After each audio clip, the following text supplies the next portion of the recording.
to Varese, Italy, the final day of competition here in week number 3. I'm Ted Barton along with Mark Conradi. We have the women's free program coming up in just a few moments. Mark, we had some really excellent skating in the short program. Yeah, some excellent skating, and what's particularly exciting in this event, I think there are just over 6 points separating the 13th place finish after the short to the podium. So we saw movement in the ice dance competition yesterday. Hopefully we'll see some exciting performances that maybe juggle the standings in the free skate. It's going to be a battle for points and for podium. 36 entries from 31 nations. The women's free program starts right now.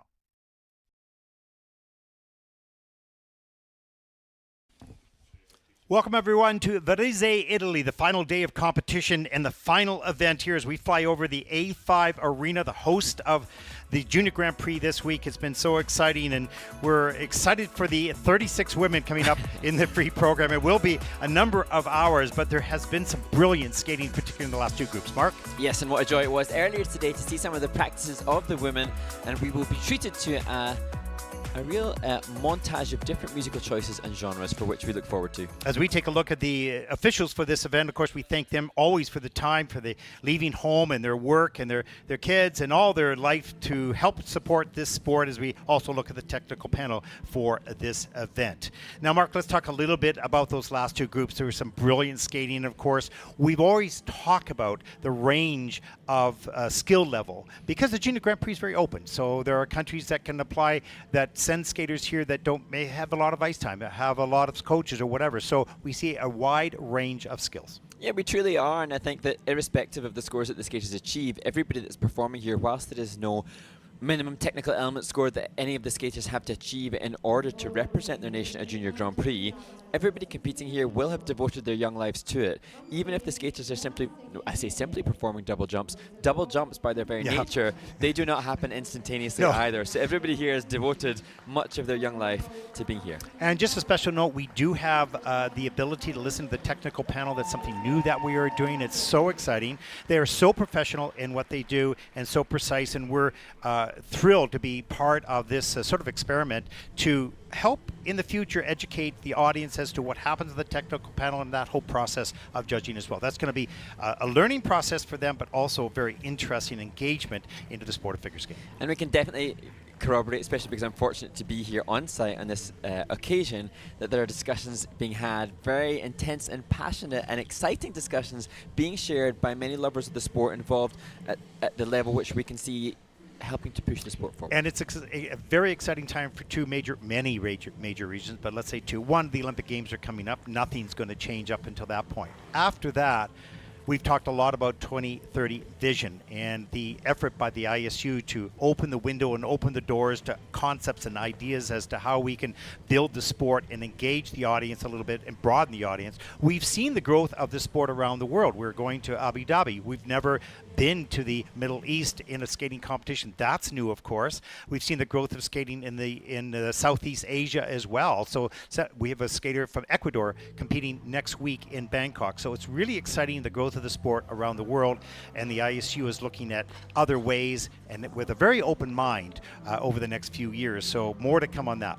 And the pillars of the ISU Vision 2030 are for growth, opportunity, innovation, safeguarding, and unity, and it's fascinating to see the impetus behind all of this, and a large part of that is to attract and promote our sport to a greater and wider audience. And with that in mind, we would love to hear from you that are tuning in to this Junior Grand Prix, and you can send messages in to the International Skating Union Instagram, social media, or you can contact Ted and myself directly, because we would love to hear from this community who I'm sure have many passionate ideas of their own for the sport. This is a 5-hour event. We need those questions to fill some of that time on the ice resurfacing, so please send those questions. You can do that through Instagram. So, Mark, the first groups, let's talk a little bit about them. We've got skaters from Spain, from Luxembourg, from Morocco, Liechtenstein, and Israel. So what are we seeing in the first group of skaters? So as I mentioned, we're going to be treated to a host of different technical abilities, and we will see skaters that have vastly differing planned program content, and each of the women in this event, all 36, will submit to the technical panel here a planned program content, which will give an indication of the difficulty of their program. Some of whom have doubles as part of their planned program content, and then that will filter through onto potentially some triple axels at the later stages of the event. And that said, as I said, doubles, they don't happen overnight, and everybody here is aspiring to give a personal best, and for that we wish them all the best. Yeah, and if you take a look at the scores of the 36, after the short program of the 36 skaters, the first group are in the mid-20s with a couple in the 30s, then it's the mid-30s and a couple in the 40s, then it's the next group all in the 40s, the next group in the 50s, the next group in the high 50s, and so it climbs like that. So that's sorted out, of course, through the short program. So the early groups here had some struggles in the, and early development stages as well in the short program. And I think we often will so readily reference the very tangible differences, which tends to be in the singles event, the rotation in the air done by the jumping passes. But we have just been treated to a chat with Jason Brown, the American skater, who is prolific in the way in which he adopts the program component scores.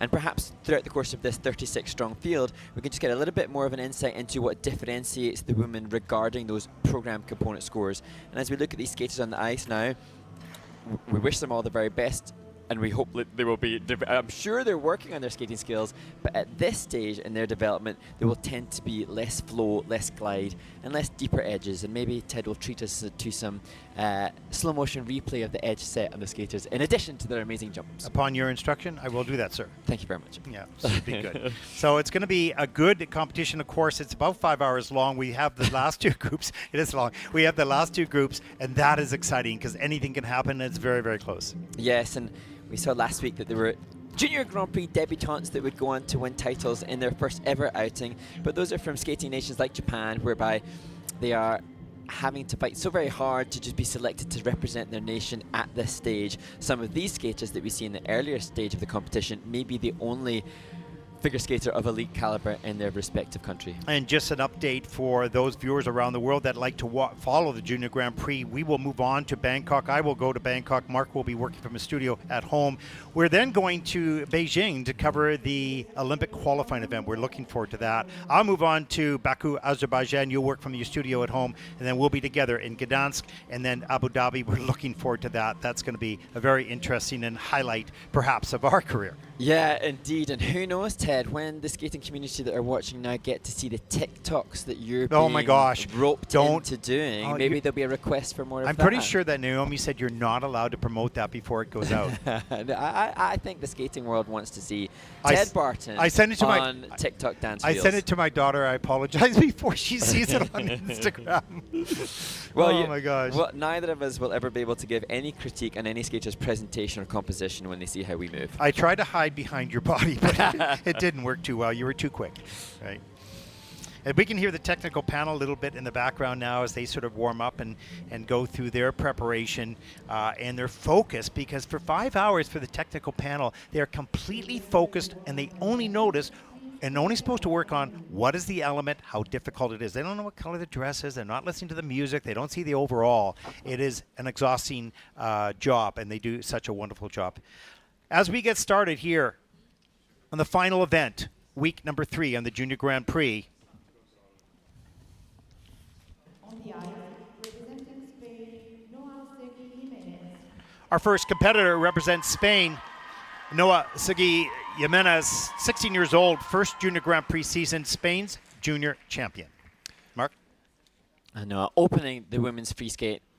We'll skate to Shout and Requiem for a Dream. She intends to open her program with triple toe loop.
Spain's Noa-Siggy Jimenez completes a free skate, a skater that struggled through the short program. I know that this was far from perfect for Noa. This appeared to be a performance where she was much more at peace with the concept of performing on the Junior Grand Prix stage, a skater that has committed so much. Same coaches for the past 10 years, but she's spent summers over the past couple of years training with Elite Edge in Boston and in Courmayeur with the Ice Club Torino. So she's utterly committed and devoted to her sport. And first skater out in the event is never an easy position, but she has a lovely double axel. We'll watch the lift of that free leg in the arms, lift her up into the air. So the execution of that jump is really good. Tough day for the triples, perhaps, in this program. We'll take a look in just a few moments. And as she gets off the ice, she struggled with the rotation on the axle even in the short program, so today great to see that. There's the triple Sacco, big lean on the takeoff and just breaks at the waist and has to take the fall on that, but comes back down the ice and nice lift on that double axle, nice and clean in the system into a single axle and a double loop sequence. And that is clean in the judging system. The double axle, another one, good. So good timing and technique on the takeoff there. And a double Lutz, and quickly just went into a single toe loop, didn't reset for the double. But there, again, we see, as I say, the coaches that she's had for a decade of her life. She had a twin sister, and her parents enrolled them in skating in La Nevera in Madrid, and has committed her life to the sport ever since then. And you can see, as we saw within the short program, a support from coach to student to ensure that this experience is a positive one. A skater who said that traveling is one of her hobbies, and now getting to not just travel but represent her nation as she does it. Well, it's always a privilege, no matter what standard you are at or how many years you've skated, to be able to represent your country in an international competition and meet people from around the world.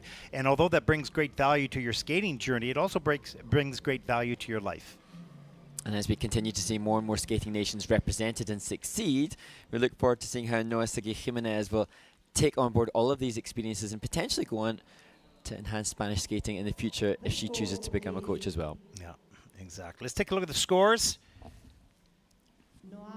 for Noa. And it's 48.31. She is the first skater out in this event. It's a total competition score of 73.29. Sorry, 48.31 points. And their total competition score is... There is our next skater representing Luxembourg, Dita Giltaire, 17 years old. This is her first Junior Grand Prix event. Mark? And we saw in warm-up Dita ensuring that she was getting more and more comfortable with the jumping passes that she has. She will open with a 3-jump combo, double flip, double toe, double loop. That's the intention as she starts her performance to the John Williams music from Star Wars.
Luxembourg 17-year-old Dita Giltaire completes her free skate. She has her 11 elements, 5 of which currently being reviewed by the technical panel. And, you know, a perfect example of what we were talking about, different stages of development. This was a program that had doubles. This is the standard that she is at this current moment, and had some successes within this program at that level. Oh, gosh, she got caught in her dress. Yeah. That would have been daunting to start. I didn't notice that. Double flip, double toe, going for that double loop, determined, but that will be downgraded. There's the double loop a little bit later, and you can see the free leg up a little bit. That's called a little bit of a wrap. It slows the rotation down in the air. And for working for triples and whatnot, you're going to want to have those ankles tight together, the legs as well. Lots, good awareness of musicality, as you saw in this short program.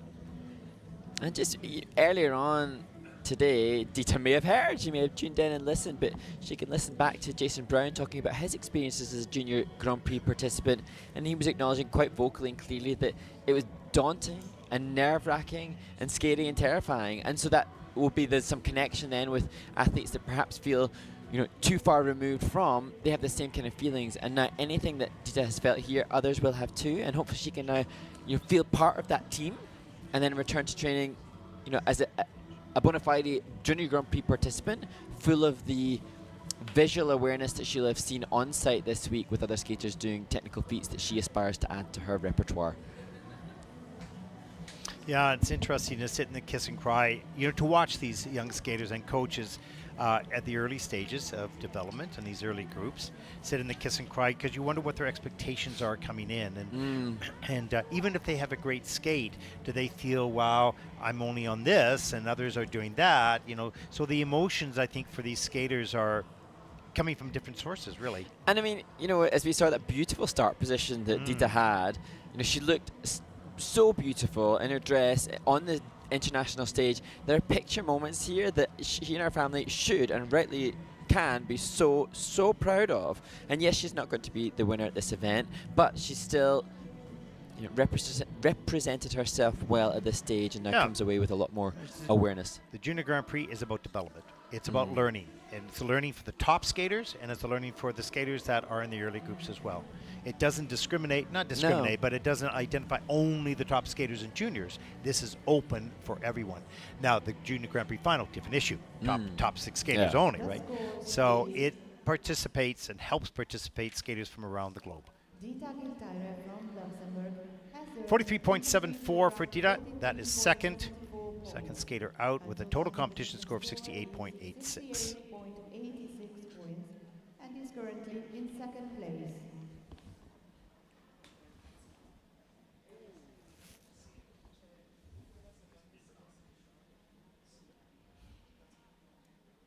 And there is our next skater, 14-year-old Eva Suznjevic. Very new to the Junior Grand Prix, Mark. Yeah, another skater competing in their first ever Junior Grand Prix. Eva of a similar planned program content to that of Dita, which we have just seen. She's skating to Concierto de España.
Eva Suznjevic representing Bosnia and Herzegovina, and a skater that I feel has gone out and really delivered a solid performance based on what they're capable of. And it's important to acknowledge that spin-wise, a flying sit spin level 4, change foot combo spin level 4, and a layback spin coming in at level 3. So obvious awareness of what is required for the higher levels from Eva and her coaching staff. She had nice, clean, and tidy double jumps. That's this level that she's at, but she performed them really quite nicely. As you see the opening double lutz. There's that double axel jump. Of course, that is downgraded, but the point is she's trying that in competition. There's the double lutz. That was nicely done up into a single axel. Good strong back, nice arms. Yeah, and I feel like watching Eva compete, she looks very aware of what is necessary. I mean, obviously the levels being as good as they are showcases that she's mindful, as we look at this double flip, of the ISU communications to dictate what's necessary. She will, in knowing what is necessary, know that she will need to add an extra rotation to be competitive with the jumping passes as well. And perhaps here she's been able to see with, she sits alongside her coach Sergei Yufrev, she will be able to see some other little tricks and techniques that the others are doing off the ice to help her speed up that rotational position and be able to access more multi-rotation jumping. Such a process, eh? And it's interesting. You had a good comment when we were talking about the skaters early on. You would be at the stage of doubles, and you say not to think that doubles, you just step on the ice and do doubles. No. There's a huge process to getting those, let alone in triples. So I think that was a really good point. Although these skaters aren't at the level of all the triple jumps, it took them a number of years just to get to this level. Yeah, even, for those that are new to the sport and watching, Eva, the way in which she covers the ice, that will have taken years to master. Yeah. That's, 14-year-old from Sarajevo. I don't know if it's the Zetra Stadium. It was the Zetra Stadium in 1984, but wherever she skates, she'll have been there plenty. I'm sure her life has been spent there. And now she goes back to the club, of which there are many skaters, and she has to now inspire them so they can all elevate one another together, and there'll be more competing at national level. Exactly. 54.78 for the free program with a total competition score of 81.60, as at this early stage she takes the lead. And is currently in first place.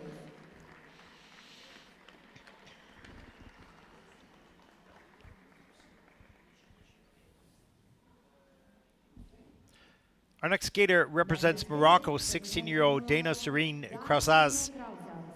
There's no real international record yet. This is her first junior Grand Prix, Mark.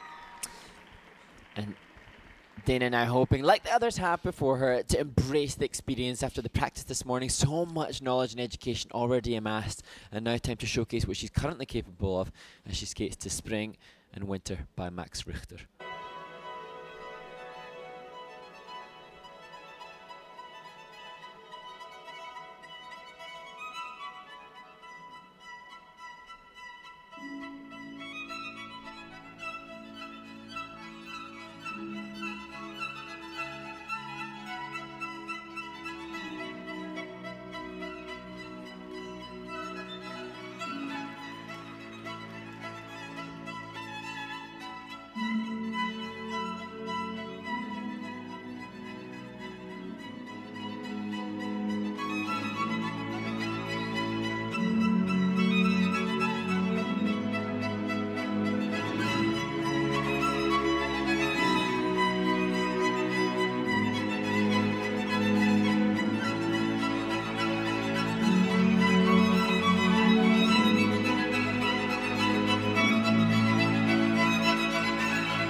Dana-Syrine Crausaz representing Morocco, and Ted, that finish position, Oh, it was stunning lovely, back yeah. bend, gorgeous shape, really gorgeous, and also continued confirmation of that wonderful upright spin feature that she does, which is unique, and I've not seen it done as well as that in this event. So things that Dana has that others do not. But of course, as is the case thus far in this group, technical elements still to be amassed. That was cool too. I like the opening. And you can see that foot on the landing is under-rotated, not downgraded. And this difficult. Do you know what's interesting? Yesterday, it confused my eyes. I thought the leg was tucked behind, but it's actually the feet are parallel. It's very cool. And takes some flexibility in the hamstrings. Yeah, definitely. Double axel, good riding off that edge, double toe loop later in the program. And this is the level of jumping that the skaters at, as we talked about. Many of the skaters in the first group will have doubles, and they'll work on the double axel. That's the big element that they're trying to master in competition. And that's where they've been at so far in this group. There's a double flip. That was nicely done. Soft knees in the landing. And there's a double lutz later in the program. Gets the free leg back in time just to stabilize that landing. There's the flying cispin right at the end. And that's in at a level 4. So getting all 4 features. There's the tuck behind. For Dana-Syrine, the flips and the looses, a good takeoff technique. And then for me, I think, you know, as a 16-year-old for Dana-Syrine now, it's just making sure, how do I fit into my life the off-ice work that will help me to have faster twitch and be able to assimilate and access a speedier rotational position. So it's just, you know, where can she maybe, perhaps as she goes home, add a bit more off-ice into her weekly Well, schedule? a lot of off-ice rotational exercises, because once you start to spin quickly and understand, oh, I can actually stay balanced spinning like this. This is the posture that I need. Putting it on the ice is a lot easier if you've discovered it off the ice. And the fact is that ice is expensive, and you need that sensation, but you can get that sensation off ice. Free program scores for Dana-Syrine, 44.65. That is third in the free program with a total competition score of 73.51, and that'll put her currently into second place.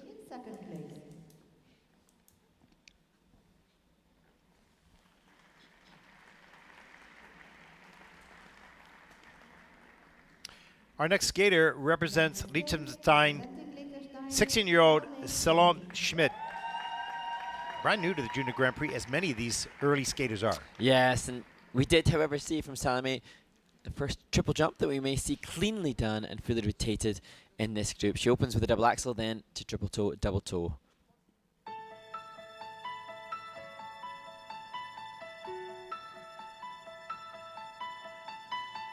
I look around and what I see is I don't belong here. This isn't me. What have I become? I'm really not this girl. Is that all there is? What's it gonna take to get off the streets? When do I get a break? It's not what I wanted.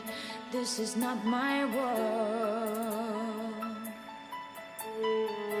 I know where I choose to go. If I could disappear anywhere but here, anywhere but here, I can feel something coming. I long to be free. I just wanna be anywhere but here.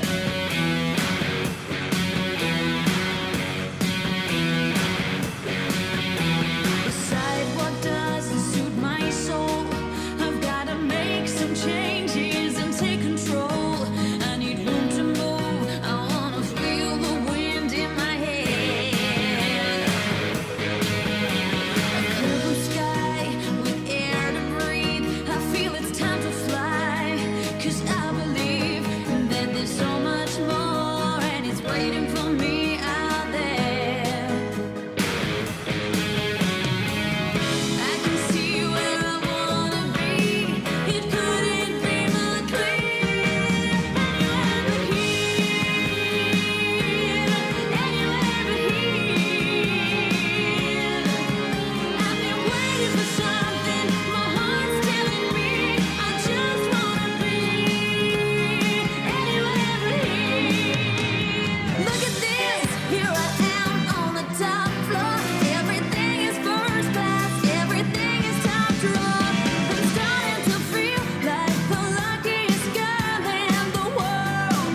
Salome Schmid gives us the triple jumps that we haven't seen thus far, the beginning of the triple jump phase of this competition.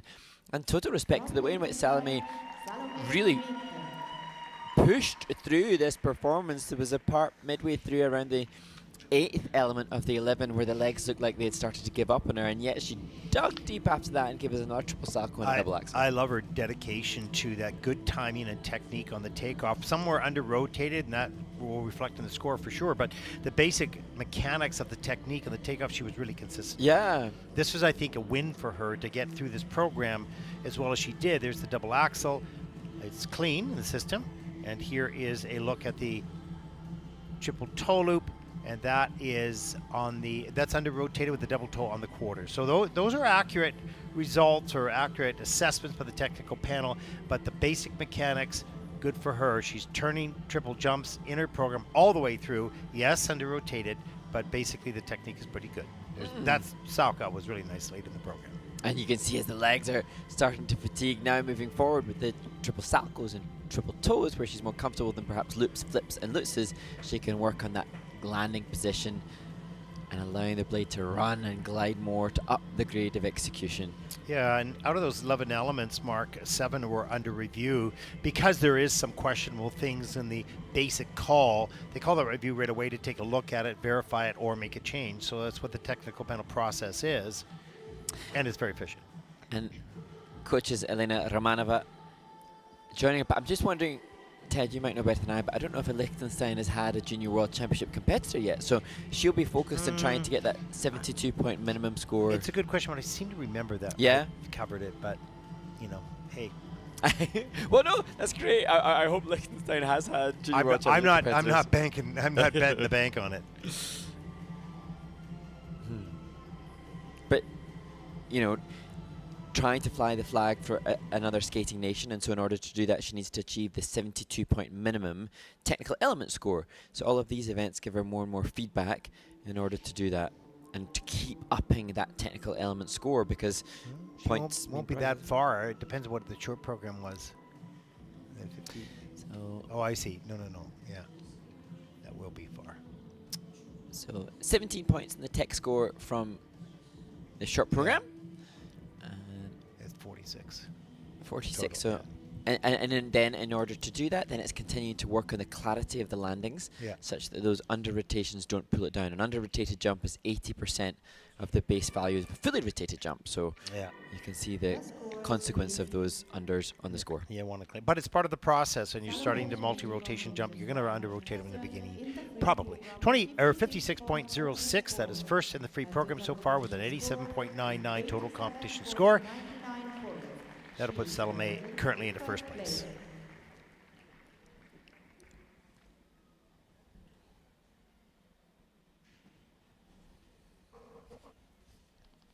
Well, our next skater represents Israel, 17-year-old Katerina Gervitz. This is her first Junior Grand Prix event. She was 4th in junior at her national championships back in 2023. And Katerina has had some international experience, but as you say, no Junior Grand Prix experience.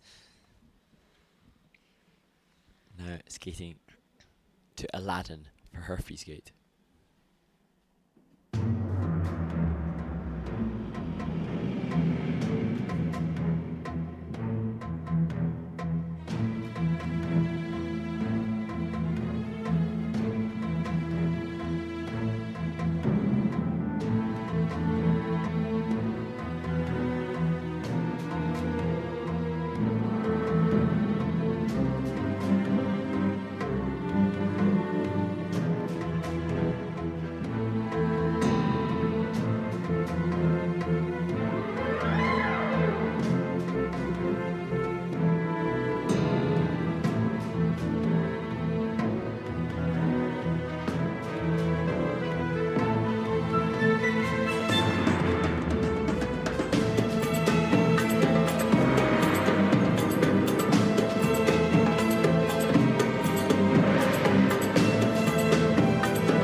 Katerina Gervitz representing Israel, and again, as we've said before, obviously a developmental stage in regards to the technical element score. However, to me, Katerina is absolutely going to secure herself a professional skating role. There were aspects of that were totally on point, and I like the music.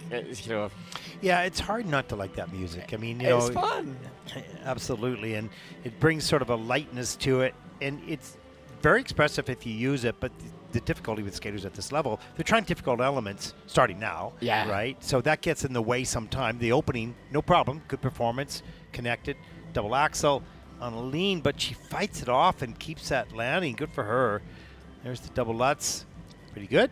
And then the double Salka, a little bit, triple Salka, pardon me, and that will be downgraded, I'm sure. Just an Under-rotated. And there's the, watch this here, steps out and turns the camel in the opposite way, and that is not easy to do, Mark. Great choice of that feature, difficult feature to get the level up, but she did it well. You see starting to fatigue a little bit to not sustain those landing positions, but for me there was a great stag jump, which you don't see as often. There was a good spread eagle, there was good storytelling, good performance value, and as I say, I feel confident that whatever Katerina chooses to do with the rest of her skating career, she could certainly go on and be a show skater. Yeah, totally. And a lot of skaters do that. Oh, I mean... Yeah, you were a show skater. I was a show skater. Yeah, great way to travel the world and do what you love. Yeah. Get paid to do so. Problem is, you got to get out of it. It's so intoxicating. Yeah, it's kind of hard exactly. to take a step away. Yeah, you get into it. Oh, this is an easy life. I like this. Yeah. Tell me about it. Yeah. Yeah, we have you more often this year because of your no dancing on ice anymore. My performing days are perhaps numbered, so I pass the baton on to Katerina. They're going to wait and see on the TikTok. 53.08 for Katerina Gervitz. That's third in the free program with an 85.17 total competition score. That'll put her for the moment into second place. There are your top 5 so far. Group number 2 about to take to the ice.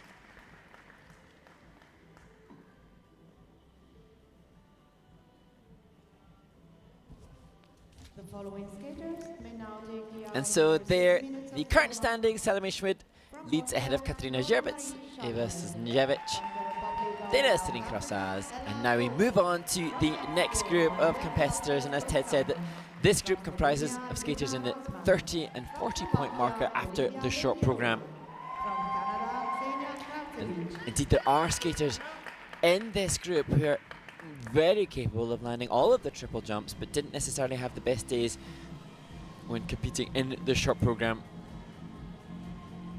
And now we just take opportunity to thank those of you that have sent questions in, for which we are so incredibly grateful, and great to hear from so many of you watching and listening in. And again, we really passionately eager to hear the thoughts and the opinions of the fans, good, bad and indifferent. And having chatted to American Olympian Jason Brown during the men's event earlier today, it was great to hear his opinions. And at one point during that discussion we discussed social media and the effect that it can have on the skaters, because throughout the course of the Junior Grand Prix we often acknowledge that there can be some toxicity online which adversely affects the preparation and the energy of the junior athletes. However, Jason so wonderfully articulated and acknowledged that that will not go away, that there will forever now be a world where social media and comments can be made, and thus we accept it, and perhaps maybe even Ted and I can field any negativity and reframe and find the opportunities that that presents. Maybe I need to learn to appreciate that negativity online can't be utilized in a more positive way, turned around for the good. As we see Ella Hawks on screen, skater representing the Republic of South Africa. She saw her training mate Cody Cock earlier today competing in the men's competition. It's been wonderful to see so many of the women who have been here already today supporting their teammates or their training mates. And skating has a propensity to selfishness, because each individual is obviously focused on their own scoring. And great to see that that selfishness hasn't prevented them from coming out to support their training mates.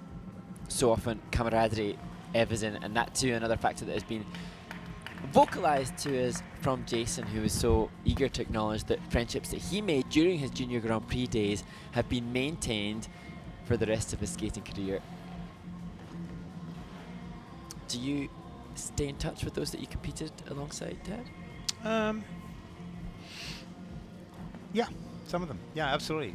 Actually, one of my best friends is a former competitor, and he was a world team member in pair skating, and we go fishing a lot. Amazing. He's also an ICU technical specialist, so it was it was great. And some others as well. Not so many. You know how life's. Yeah, but I think we see that by the rank and by the boards, the coaches and the technical specialists, and even we've seen those that are involved in an administrative capacity here have been former skaters. And whilst we've been in Varese, we have also had the chance to see and meet some of the people that are involved in the Milano Cortina Olympic Games organising.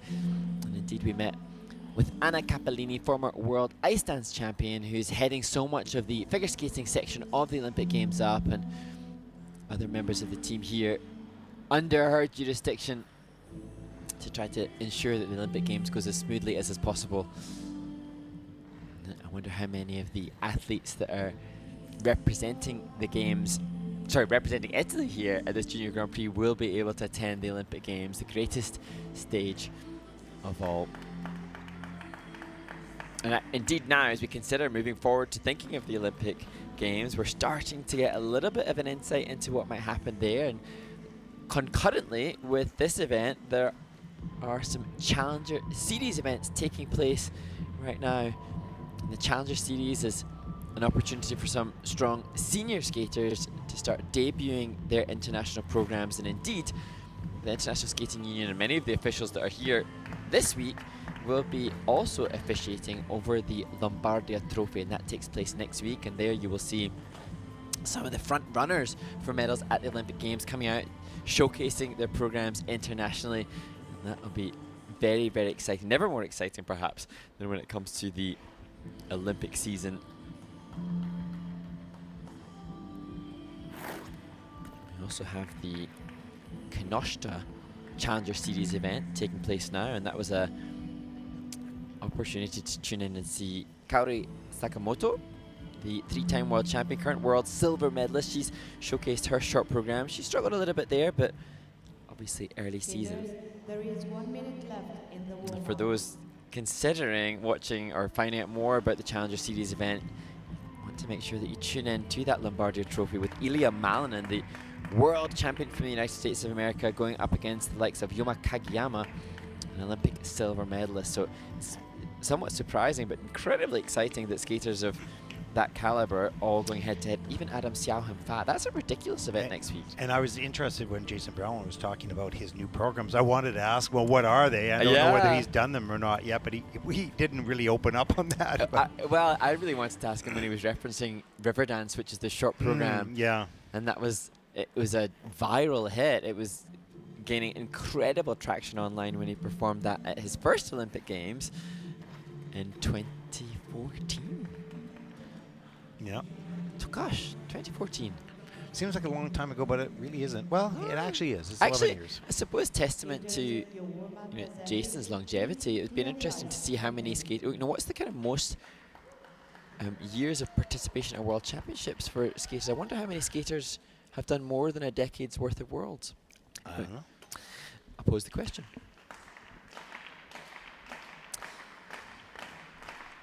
So opening this second group, the 18-year-old from Salzburg, Flora Marie Schaller.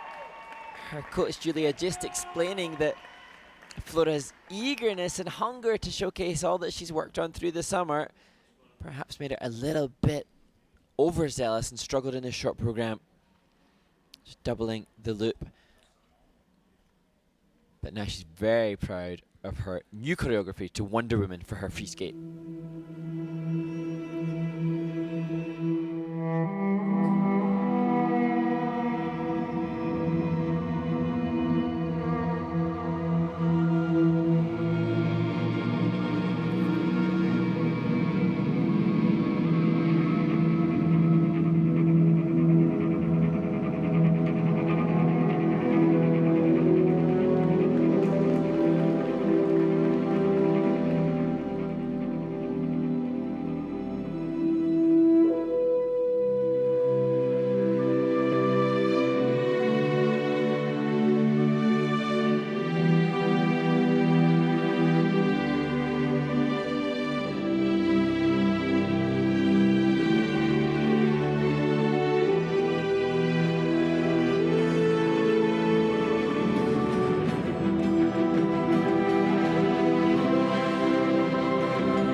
Flora Marie Schaller from Austria fighting through the free skate as Wonder Woman would. The Wonder Woman, the theme for this program. Great to see Flora taking a moment to thank those that are here supporting her. She's clutching her back, perhaps because of the back pain that she's enduring, but I totally admire the way in which she really did try to attack the program. There's a mindfulness of what's needed technically. We know that she's adding triple flip this year. 2 triple flips gone for in this program. And here the likes of double axel Euler, triple salchow is a big value combination being attempted.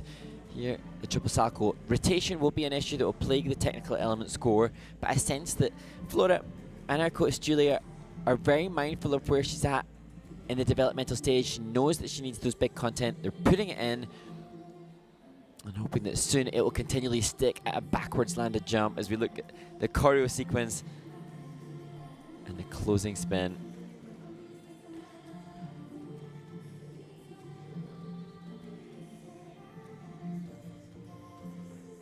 And as we said, Flora having to struggle hard to find ice. She trained with Jeff Langdon in April and May in Canada because there's just no ice available. However, they're going to have a little bit more ice in Salzburg, hopefully next season, because that will be the host of the World Synchronized Championships in April, so they'll extend their season a little bit to get more training time, but certainly we respect and rate all the work that Julia and Violette are doing, and the team there kind of feel like they justify with their hard graft a full seasonal rink, so that they can take athletes of this caliber internationally 12 months, well, 11 and a half months around the year with a little bit of rest time, just not as much as they're forced to endure when the rink closes.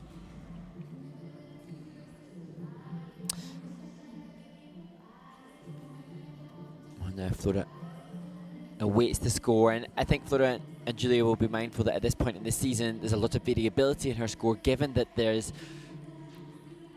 a susceptibility to under rotation, so they'll know that whatever crops up here will dictate whether or not the technical panel have been satisfied that full rotation of the jumps has been successful or not. Currently, all of the 8 elements of the 11 have been reviewed, and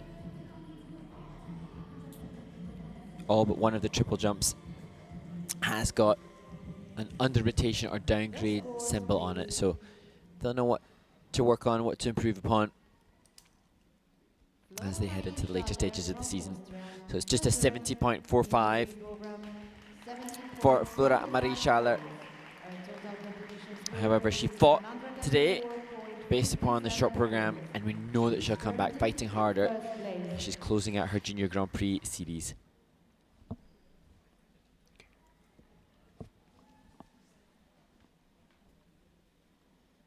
There is our next competitor who represents the Republic of South Africa, 17-year-old Ella Hawks, 4th Junior Grand Prix season.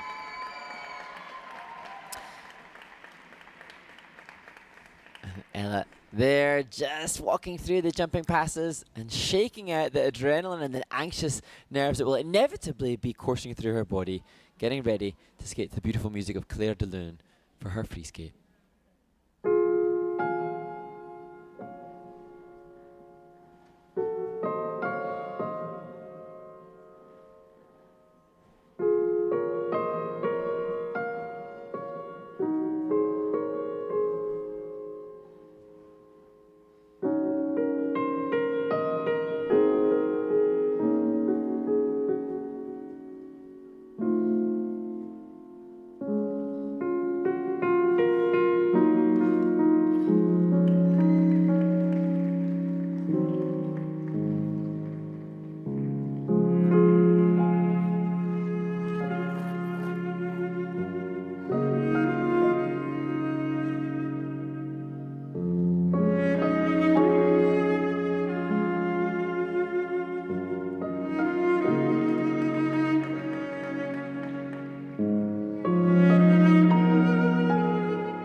Well, what a beautiful skater the Ella Hawks from the Republic of South Africa is. Such beautiful body line thanks to the great amount of dance training that she has done.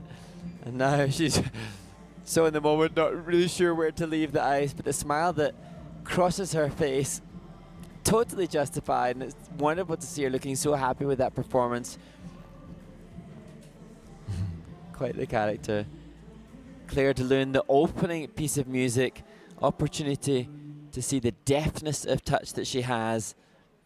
Gorgeous inside spread eagle with the arch in her back. Here's such a difficult entry into that almost jump counter type movement. Difficulty with the rotation on the triple toe and then single axel. Fighting to try to do triple flip, but it is downgraded. However, more success with the second salto. I thought at this point in the program the fatigue had evaded her and was going to prevent her from continuing with success. But here, an opportunity to tune into the wonderful repertoire of movement and musicality that she has. She has like clarity of line that is really top quality. Now moving forward for Ella, I think as the season progresses, if she can just up the number of run-throughs that she can do in training to be able to showcase the quality that she's got repeatedly and repeatedly, how wonderful that would be. Look at that. We've so talked about it. We've talked about her personality off the ice, and she just comes alive. And you know, she moves that into her programs, which we've seen before. Right? Depends on the music that she chooses. You know. I actually think, because she's such a gorgeous performer, if she can do more and more run-throughs, the reservoirs of performance and presentation component that she's got is huge, yeah. It's huge. It's just really hard to maintain that for 3.5 minutes. So if she can just keep upping those run-throughs, that component scores will go up and up and up. A lot of animation going on in the kiss and cry moments of... she's just a character. Yeah, character, totally. The scores, please. And now we get serious for a moment. Yeah. Okay. Let's take a look at the scores for Ella Hawks in the free program, 72.90. That is first so far in the free program with a total competition score of 109.05. Thumbs up, smile, hug. There you go. In first place.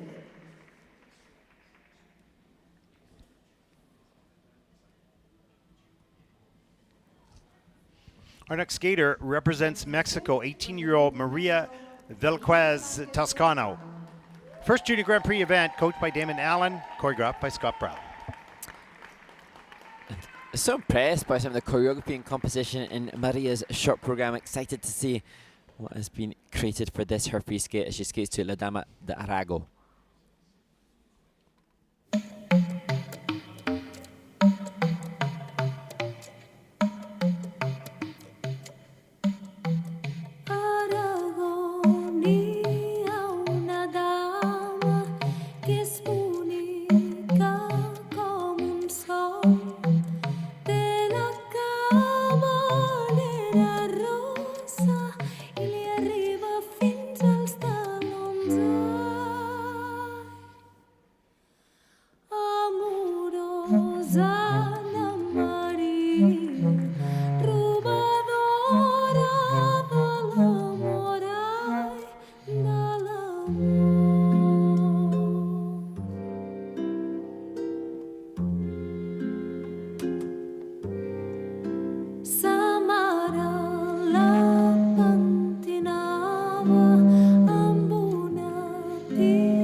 Maria Velazquez Toscano completes a free skate. That trying performance for the skater, but I saw beyond the falls, 3 falls unfortunately for Maria on this occasion.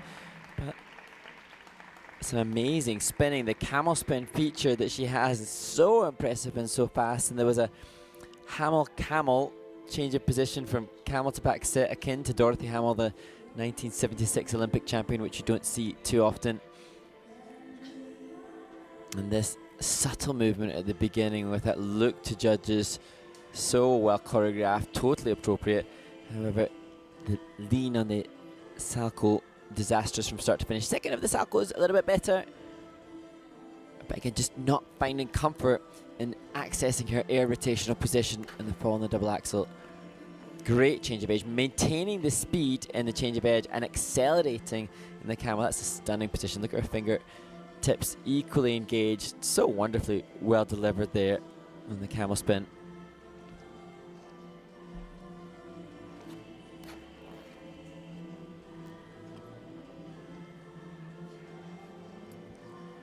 And there, pushing up to try to get the double axel at the end of the double flip. She over-rotated. So rarely the case of the choice of words that we have to use, to over-rotate rather than to under-rotate, perhaps just trying to cling on to as much as she could, having made mistakes earlier on and tried a little bit too hard. But this confirmation of, again, Maria's spinning abilities, so good. Rounding out the program with that change foot combo spin level 4. And here back to the performance quality that she showcased at the beginning. So Ted, you've been listening in to the panel? Sorry. I was listening to the technical panel. That was really good. Yeah. And great for us to be able to have that opportunity to listen in to the tech panel and just...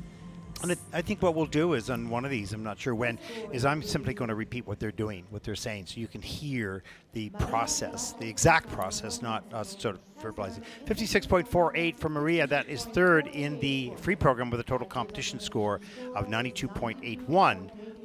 That will put her currently overall into third place.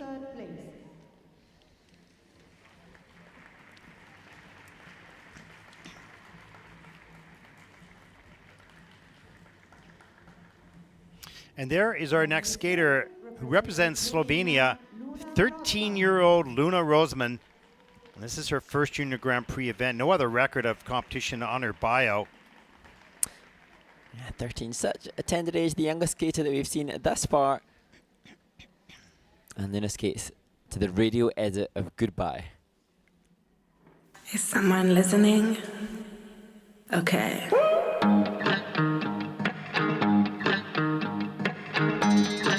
Let me tell you the story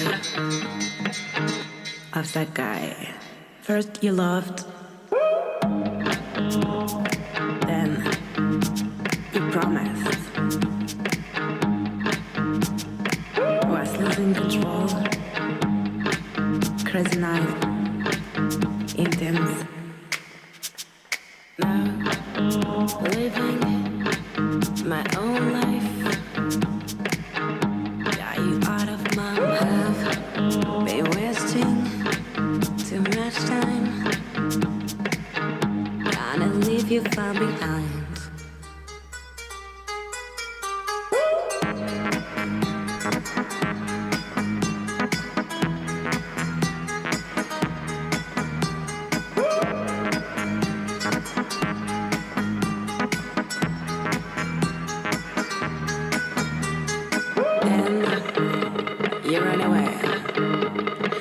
Thinking of me when you took her. Does she know you were supposed to love me till you die? Almost kill me.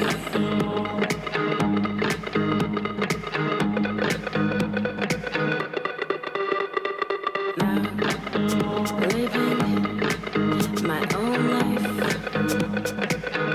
Got you out of my life. Been wasting too much time. Gonna leave you far behind.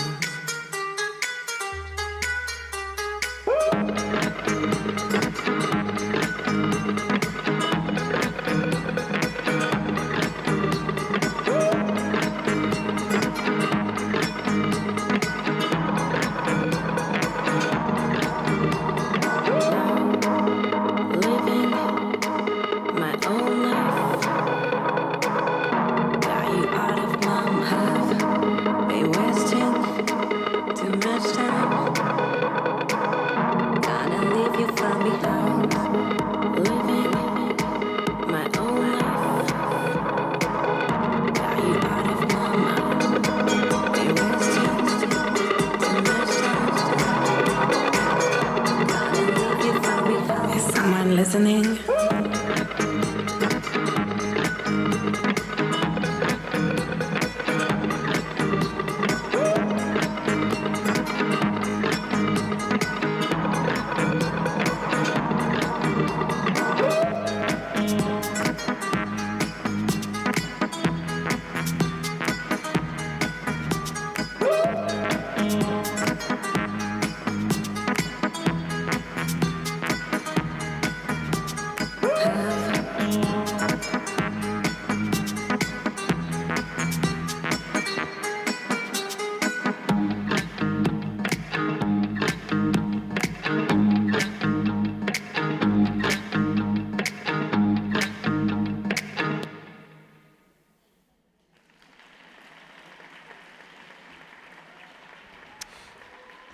Well, a big exhalation from Luna Rozman, representing Slovenia at the end of the program. She's got to skate over to find the little cuddly toy that's been thrown on for her. You can see the 13-year-old looks frustrated with what was given, but as is so often the case, the lessons are learned. And to be fair, sometimes it is the case that it can be challenging to skate a free skate after a few days here where you're already being exposed to other skaters that you want to then learn from and go back and train from, but you still have one more performance to give. As we see Luna here just working through the opening of the program. Double axel, double toe loop, all good at this junction. Fully rotated, I think, on that quarter rotation short on the triple salco. Less rotation on that occasion, but fighting through to do the single Euler double salco. And then here, tired legs making a double axel. And Kurt, another fall. And so now for Luna is just trying to make sure that she continues to push both the technical score and the skating skills. I'm not sure how much training time she has, but ideally being able to keep focusing on better quality basic skating skills to up the components. As we see her scrambling to fit in the final flying camel change foot combo spin. Yeah, it was kind of club type of music, Yeah. you know, a beat, and I understand the concept of that. I just wonder whether that gets in the way of the focus of the elements, so which becomes the priority, and both get diluted, you know. So it's sort of interesting, and that's a difficult call. The coaches have to say, well, I want my skater to learn this type of genre, so we're going to try that, and maybe it's not their natural thing, or maybe it is, right? So, yeah. Or maybe it could be Luna that's saying, oh, I really like this radio edit, and I true. like this costume, I like this stylization. Exactly. But you know, she's worth Dasha Krum, who we're talking about how many Europeans and world skaters have done. Dasha did 10 Europeans and 10 world championships. Wow. So there's a skater, a coach that's got loads of experience and knowledge to give. So much. I need to find out if there are how many more. I think it's very interesting if you interviewed Dasha and said, okay, now you look at yourself when you were this age. What is it that now, as you're a coach, what is it that you would have liked to have at that age that would have made a difference, you know?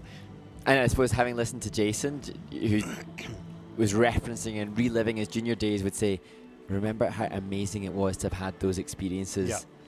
So hopefully Luna, while she came off the ice frustrated that she didn't skate as well as she'd like, she's still in Varese. She's still around those skaters. She's still got the chance to socialize and make new friends. So much more to still you know, when gain. you're young, you don't know. No. You have no idea. You're only living in the moment. You really don't understand how that moment fits into the puzzle of life. Yeah. What piece of that huge puzzle of life is that, right? You don't know. Now, we can talk in theory all we want, but the reality is, and we all know this because we all grew up. Yeah. You don't want to hear that. No. I want to go and do that program again with. Going, what are you talking about? Yeah. You know nothing. Yeah, you know. Okay, here it is. 57.79 for Luna. That is third in the free program with a total competition score of 94.71. That'll put Luna Rozman into third place at the moment. There is your top 5 on the leaderboard so far in this event. There's our next skater representing Slovakia, 16-year-old Olivia Lengyelova. Competed in Wuji last year, the final event on the Junior Grand Prix. Was 40th last year at the Junior World Championships. And Olivia, actually one of my favorite skaters in the short program. She has some amazing leg lines. Just a struggle through the technical score now. Hopefully embodying the Katniss theme, the strength of young women as she performs to Hunger Games soundtrack.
Well, Mark, that's a perfect example of a good skater who had really very, very weak and disturbing or problem short program, who came to the stage tonight and said, this is who I am.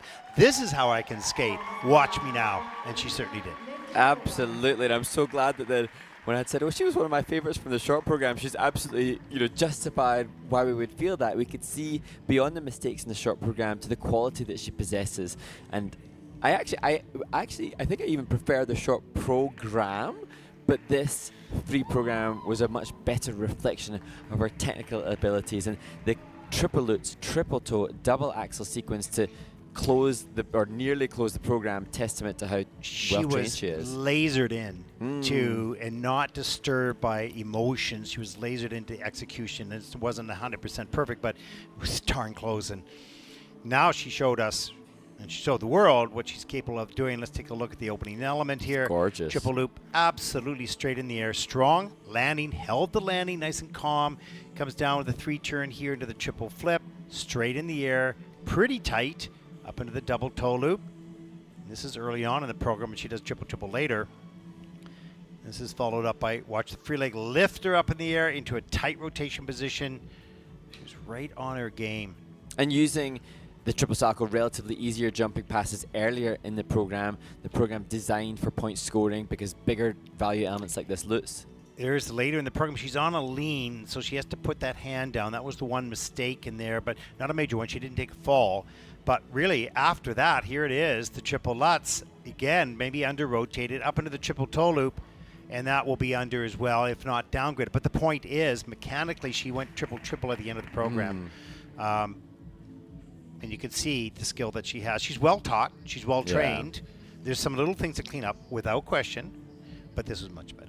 And at least now, with a relatively clean skate like that, as their coaches Paulina and Sergei join her in the kiss and cry with, is there significance there that I'm missing? The coach's last student had gloves with significance in the costume. I wonder, she's got one of the little geckos. There's been loads of those little lizards around the venue. Yeah, that's not a real lizard, is it? I wonder if it is. No, come on. It's not a real lizard. Come on. It can't be. What, did they find it on the floor? Anyway, back to the case in point. Okay. Olivia has absolutely given a performance now that she can showcase a better reflection of her, and now moving forward, she can build from that. So this will give her the feedback. Oh, it is. It is. It's moving around. Like, what? I mean, to be okay, I apologize. You're right. That's okay. There's a lot of those little lizard guys around here. Olivia has had 121 in another international, the Sofiia Trophy, which isn't as prestigious an event as this. So she's obviously skated well before, but this is a bigger stage. 107.95 and a bonus for the lizard. That is first in the free with the first 150.87 total competition score as she takes the lead. Wow. Never seen a lizard in the kiss and cry. Stealing your thunder there, Olivia. It should be all about you. Hopefully we don't get a big steak next week. Oh, yeah, after Bangkok. Oh, never seen that. It's a first. And you saw it here on ISU. Our next skater represents Canada, 14-year-old Zena Kuskovich. She's a really good skater. Had a very, very tough short program.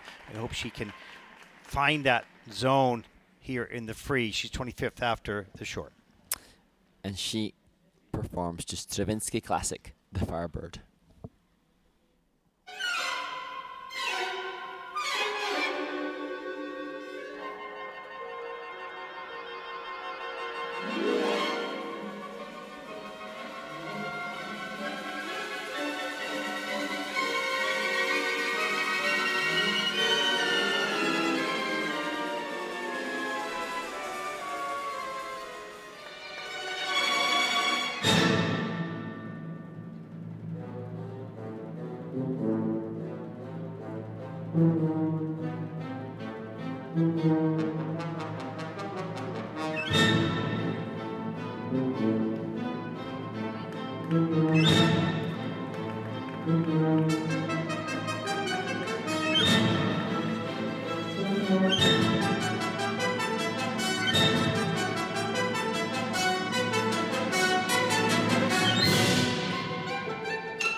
Mark, I want to say, we don't know all the things that these skaters go through in life and how things change so dramatically. What we do know is over time, a skater's journey. This young woman has been in pre-novice and novice championship of Canada, also silver medalist and junior championship of Canada, but lots of changes in life, as we know all these young skaters go through. What I loved about this program is there were some mistakes, but she fought back and never gave up, and she was delightful in aspects of her program. You were mentioning that you haven't even seen her skate. Yeah, before. I've not seen Zena skate before, and yet as we look back at some of the jumping passes, which weren't necessarily the most successful, this was okay, triple flip, double axel, just a bit of rotation issue, and there, single axel.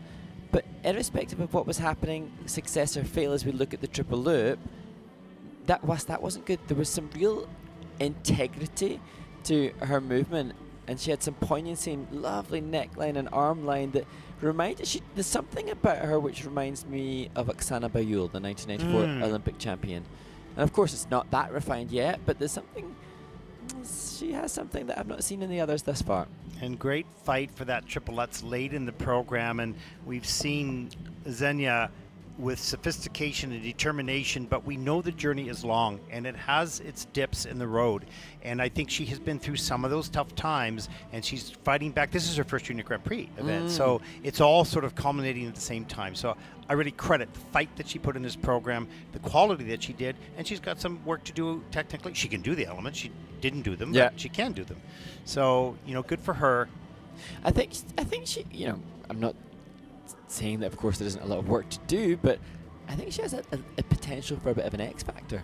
She has a little it factor. She really does. We saw that in the pre-novice, novice, and junior as she's come up, and now they grow up, right? And so, and you can still see it. It's still there. So we'll see. This was a good fight.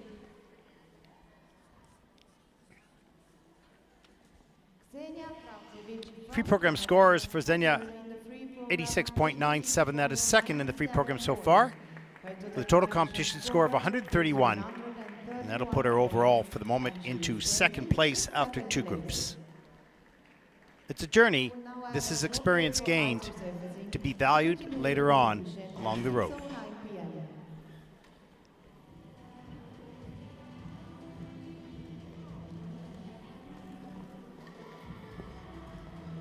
Oh gosh! Yes, we're at that time already. What do you mean already? we still have 4 more groups to go. Okay. All right. Take a look at the standings so far after 2 groups.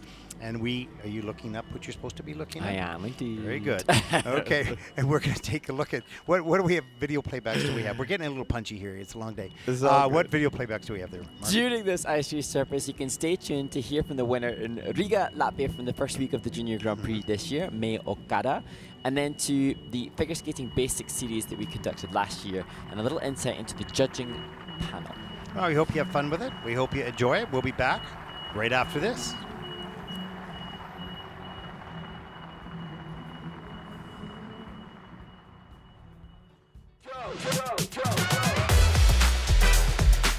So, May Okada, omedetou gozaimasu. Congratulations, you've won this event.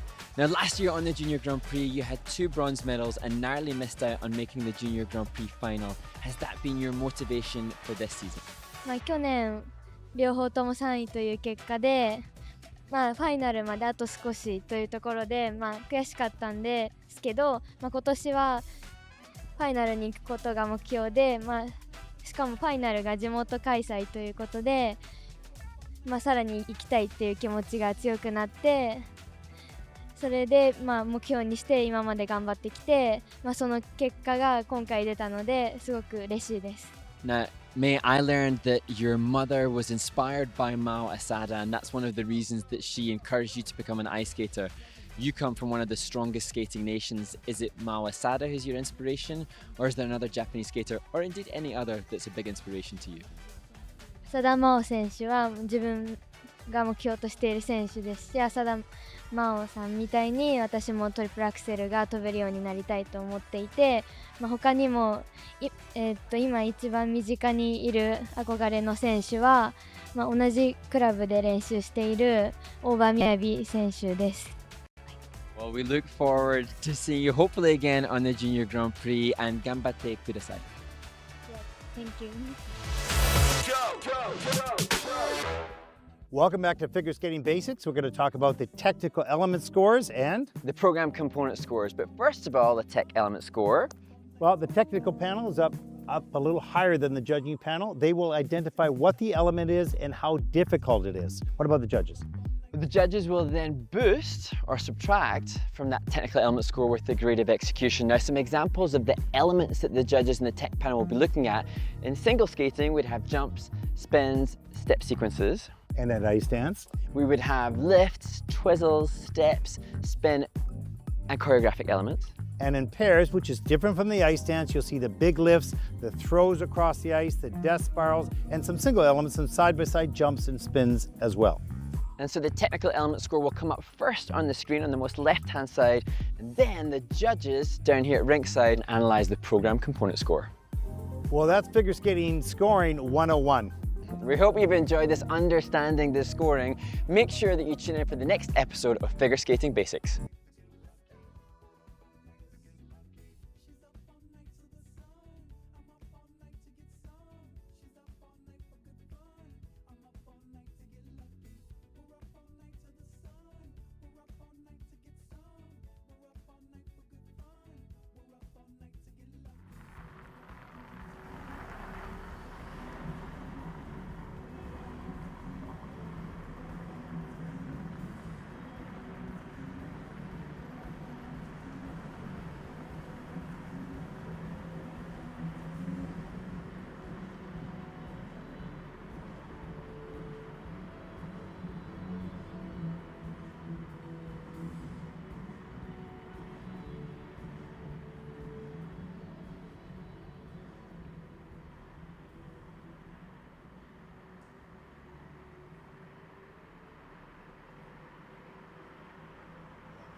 The following skaters may now take the ice for 6 minutes of warm-up.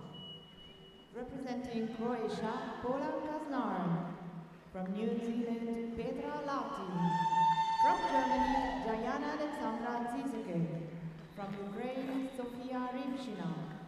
From Italy, Elena Agostinelli. From Italy, Beatrice.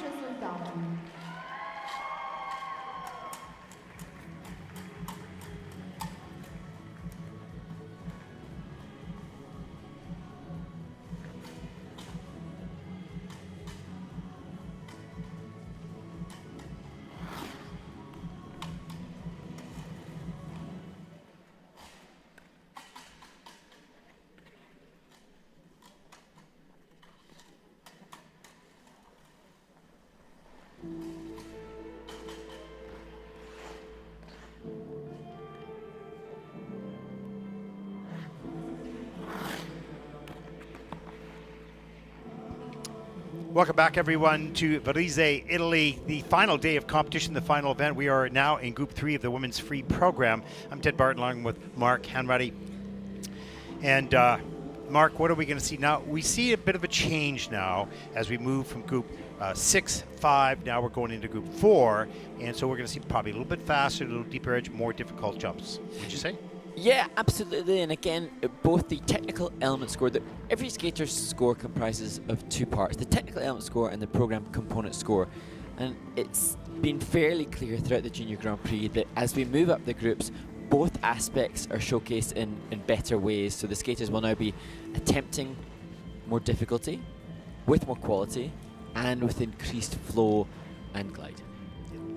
I feel, Ted, that as we head into this third group, partway through the 6 groups in the women's free skate, when we utilised that ice resurface time, I went with wonderful Rosa to collect a coffee, and it has given me all the energy that I need. Yes, but you just ordered a Coke Zero in addition to the caffeine, which I'm looking at, which is like tar.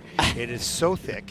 So I'm going, folks, those who are listening around the world, if you hear like a 78 record, like a chipmunk, it is Mark. You know that on YouTube, when people watch this back, they can change the speed, but you can only change it, I think, and increase the speed. No, we need people to slow me down, maybe. That's what's going to happen. But I haven't had the coffee and I haven't had the Coke yet. Here, so. take this pill.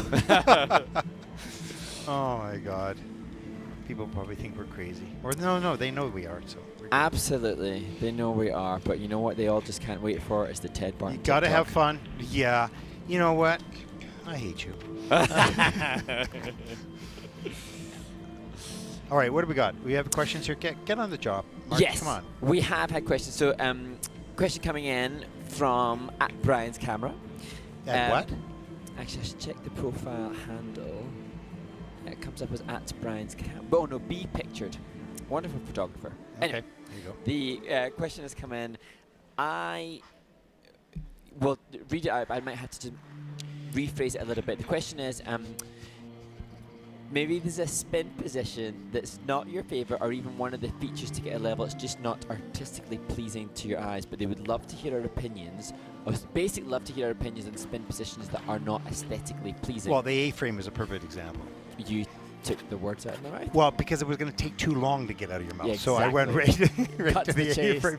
button. Well, the A-frame done really well. I mean, Emmanuel Sandu did it well many this was years ago. It amazing, was good, actually. and then it was kind of interesting. But you know, as the leg gets a little closer to the skating, to the spinning leg, it's just going, that's not very nice. And I don't even know if it's difficult. Well, it is for an old person like me. I couldn't bend down that low, but you know. I suppose you made a good point, Ted, yesterday about we do see skaters using the same positions, and I referenced yesterday in the women's short program about the use of the Beelman spin and how that was previously something that was so rare to see because it was deemed so physically difficult. Now with the rules as they are, skaters are doing the same kind of positions regularly. However, then I have to think about, you know, originality. In the last group we saw the Mexican skater deliver a little bit of a Hamel Camel. That was something that Dorothy Hamel did in 1976 that we don't often see. I think about Stanek Jeanette, French skater. he had some really unique spin positions. It's always exciting to see them, and it's not out of the realms of possibility that skaters can cultivate Well, their own positions. Let's take ice dance for a second. They have the choreographic, you can pick choreographic slides, choreographic steps, whatever it is. So maybe they allow that in one of your spins can be a choreographic spin. It doesn't, and it's not going, it's going to get a base level of 1, that's it. And you're only going to get a score in GOE. So maybe that's the way around that. But if you're going to measure sport, then there's got to be there has to be somewhat, to some degree, proven physicality that increases the difficulty of it. But anyways, that's and interestingly, as we discuss and we continue to throw out the questions as to what ways in which we can advance the sport, those were discussion points. I remember in the pairs discipline there was also discussion as to whether or not one of the 3 lifts in a senior pairs program would become a choreographic lift. These are our discussion points that are valid and interesting. I don't want to say the problem, the situation with that is you're going to make it more subjective, not objective, because it's going to have a base value, and now it's going to be through the creativity of what one person likes, that creativity, but the other one doesn't. We get more into a like opinion. And so although that has value, particularly in the overall program, for the sport aspect, it kind of dilutes it a bit. And that's one of the issues with ice dance. Yeah.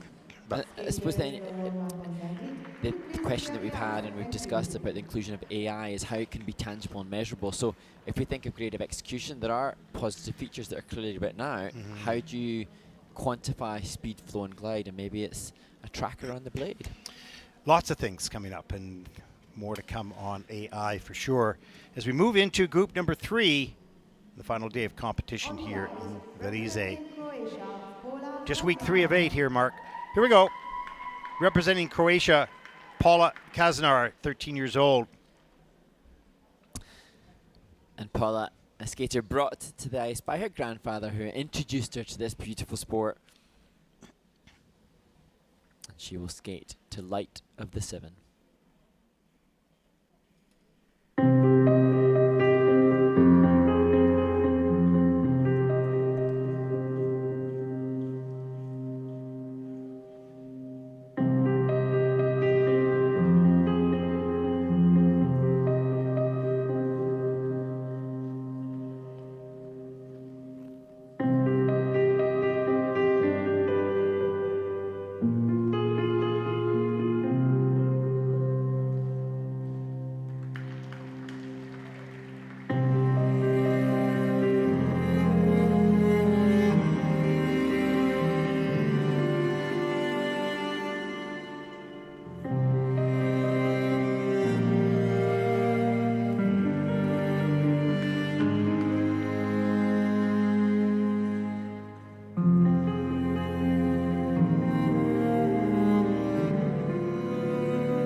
14-year-old Paula Kasnar from Croatia. I was impressed with a number of those elements. I know she missed some as well, but wow, she had some nice technical elements at the beginning of the program and some nice moves as well. Nice connection with the music. Yeah. In parts.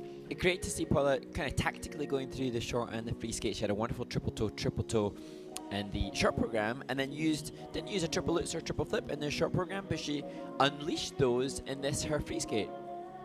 So and here's a look right at the top of the program. There's the triple lutz, right on top of that landing foot, clean in the system. That was nice. And there's the triple flip. Watch the landing. That looked good. They're looking at the edge, on the takeoff edge, but the landing was clean. And the triple toe loop attempt later, and it ended up, you can see how far the legs were apart. She never did fold into a tight rotation position. That was the problem there, but gets the double-double done. Sloppy, but got it done. There's the triple loop, nice and tight and fast in the air. you can see her just looking down at the tracing to check how much was left on the ice. The triple salto a little bit later, that was tidy. I think a little bit. But watch, she gets back and focuses and does the triple salchow. You can see a lot of those jumping passes on a similar place in the rink, and that's obviously where she's comfortable to jump her triple jumps. True. Ideally, those will be differentiated a little bit. But she works with Jari Kessler on the free skate, and Jari's one of my favorite skaters. He's such a beautiful skater. So she can keep working with him alongside coach Ivana Jakubcevic, and then she's in good hands for the future. Very nice job. Very well done. And, what a great team. Ivana was ISU tech spec at the Beijing Olympics, and Jari is a really artistic skater, so influences that not just that Ivana isn't artistic as well, but being a tech spec at the Olympic Games, obviously you've got a real scrutinous eye for what's needed in the tech score, and Jari is a skater that's really comfortable with displaying good component scores. Well, let's take a look at the scores for her free program. You can see her just breathing heavy. Will it be enough? 75.76. That is third in the free program for Paula. The total competition score of 120.36, that will put her overall into third place. Not sure how she feels about that. She's probably looking for a certain score to qualify. Coach is doing a good job. Yes, very good job. Our next skater represents New Zealand, 17-year-old Petra Lahti, trains in Finland. Great to see her reacting to the support she can hear here. The beginning of a very busy few weeks for Petra. No kidding. She, like others we've seen already today, skating to music from Game of Thrones.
New Zealand's Petra Lahti completes her free skate. She's at the beginning of an incredibly grueling competitive schedule. Petra will go to Bangkok, compete there, and then to the Olympic qualifier in Beijing before then returning to New Zealand for New Zealand National Championships. So an intense and exhausting few weeks as her support crowd And showcased the flag. you know, the beginning of that program was really nice. She's a lovely skater. She showed more of her abilities here in the first half of the free program than in the short. It fell apart a little bit later. Yeah. And, you know, just to pop some of those jumps is so costly, and she's so capable. Look at the triple loops to start with. So nice. Good extensions. Look at the speed. That was nice. Up into the triple flip. Gets the leg back in time for the double toe loop. And then the triple loop. That was lovely. And so really good start to the program. Covers the ice nicely. There's a flying sit spin. That is in at a level 3. And so I think now for Petra, because obviously the program started to diminish in what she was able to deliver latterly when fatigue is setting in, you would look at the triple salto, that's when she started to... And that's such a hard fall. It's hard to get up from. It's Ugh. exhausting. You're already behind the music, etc.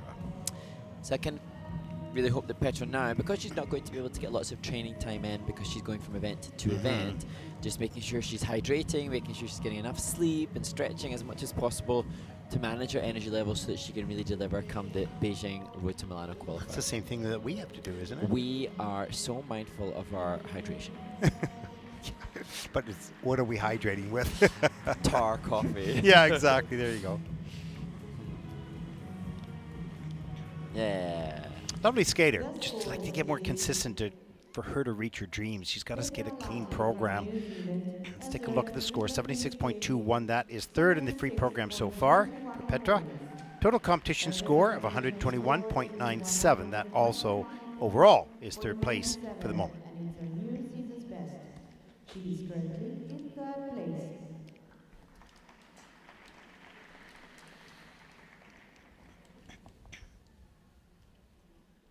And there is our next skater, 13-year-old Alexandra Ziesecke from Germany. This is her first Junior Grand Prix season, Mark.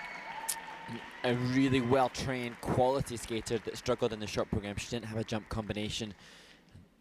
That's part of the reason that she finds herself in 22nd place after that portion of the competition, but she certainly has the potential and quality to move up as she skates to music by Eric Bradford.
Germany's Diana Alexandra Ziesecke completes a completely different free skate to the short program, and the reaction as she concludes that performance, I think, is a little bit of relief that she's been able to showcase how brilliant she is, and now the smile crosses her face. And yeah, she's just 13 years old. There's a couple things about that. First of all, the technique of the jumps is so well taught and displayed, and then also she has a sensitivity to the music. Look at the eyes, they're so focused. She has a body awareness. I mean, just a lot for the age of 13. That's extraordinary, and so nice that she's done so well on this stage. I think junior skating in the women's event in Germany, as we see this triple flip all the way. Yeah, so much potential between Diana and Anna Gerke. And great landing positions. Watch the free leg extend back, pointed toe. Here's the triple flip. Gets the free leg back right away, really quick up into the double toe, into another double toe. And later on, triple Lutz, triple toe loop, last big element in the program, followed by another triple Lutz all the way. Wow. Should be a pretty good technical score. She's in the mid to high five, so the program components are good for her, but not at the level of some of the other skaters. Aesthetically, she's totally on point. Beautiful positioning. It's just the speed now, and just ensuring that she creates more flow, more ice coverage. What a lovely skater, and it will be a lot of fun watching her every time. Won't skate this well maybe all the time, but she's certainly, we've seen the skill level, and this is the starting point, not the end. Just so happy to see a happy skater now after a disappointment in the short program. Yeah, let's take a look at the score. 110.04. That, of course, is first in the free program for Diana. With a total competition score of 156.54, she takes the lead. And she's got a big smile now. Well deserved. Yeah.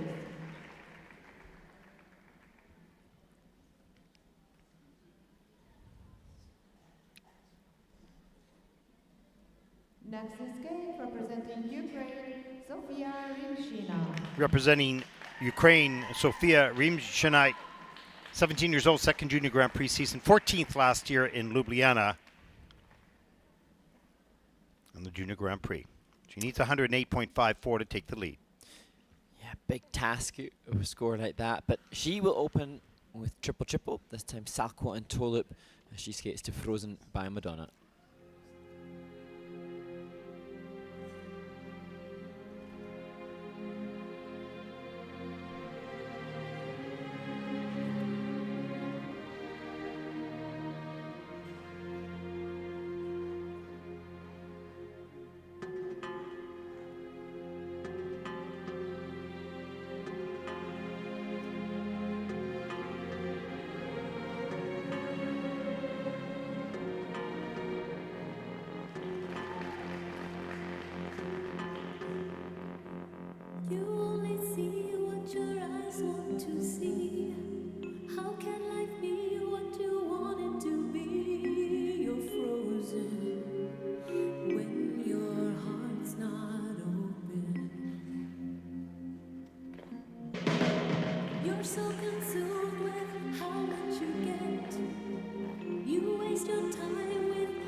Absolutely delighted for Ukraine Sofiia Rymshyna, who completes a clean skate, and you can see how happy she is with that. And Well, how could you not be? I mean, Yeah, exactly. that was as perfect for her as she could possibly get at this stage of her development.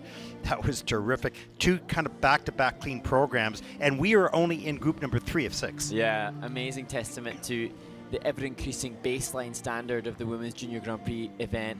It's a lot of the jumping passes are under review, For sure. but she did her job, and it's a great reflection of where she's at. This is the opening triple-triple. And it's at least under-rotated. It could be further ramifications. Triple lutz. Double axel sequence. Loop was good. I don't question the rotation on that triple loop. So full base value assigned to that for Sofiia. Triple flip, double toe, double loop currently being reviewed. So just assessing whether or not that will have any deductions. But it hasn't. I'm glad for her. Good. Triple Lutz late in the program. We'll see that that's currently being reviewed right at this moment. Salko, that probably has some sort of a hook on it. Oh. The Lutz went in clean. That's good. The Lutz is on the quarter.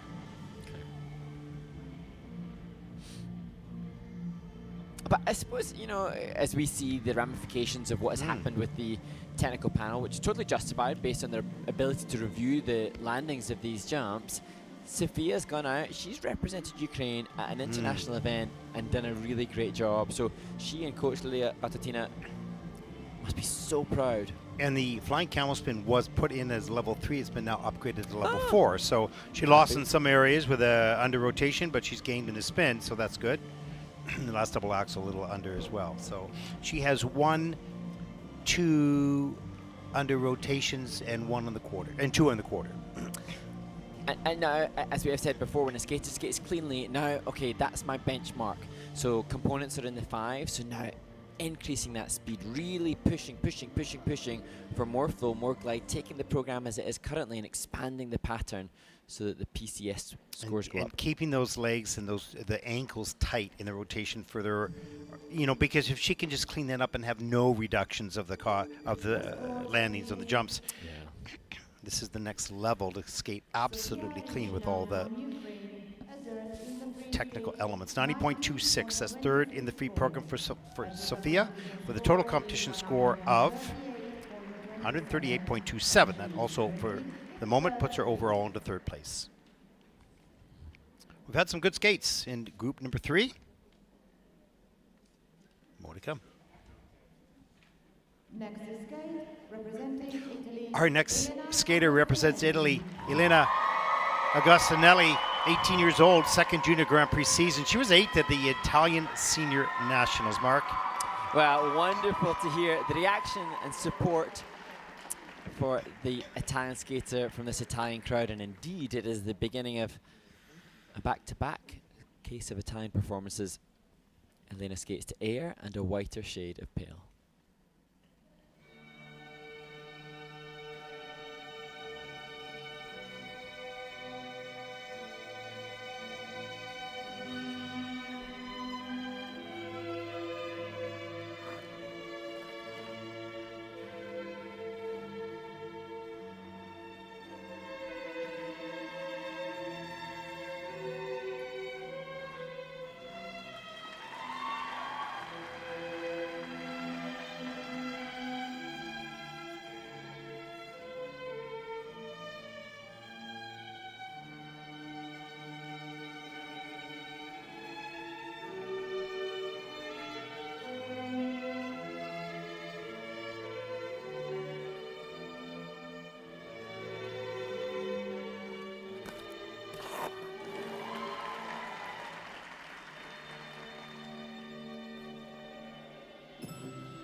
Elena Agostinelli representing the host nation, and I feel, Ted, I wish that if you could help any of the skaters at this event, it would be those that are performing in front of the home crowd, but it's a tough time. It's an added incentive, but it's an added burden, and it depends on which way you take it or feel it or use it, right? And this was a really tough skate for a beautiful skater. Yes. Was not her night, that's for sure.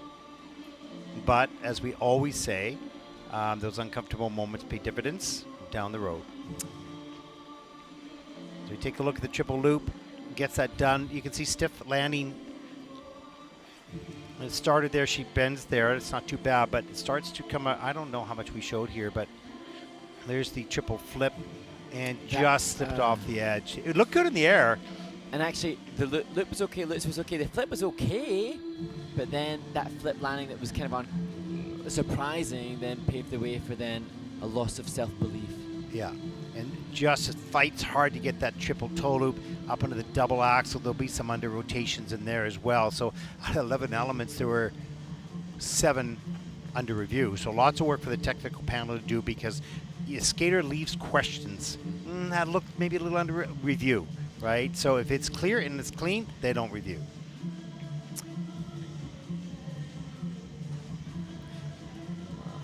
Yeah.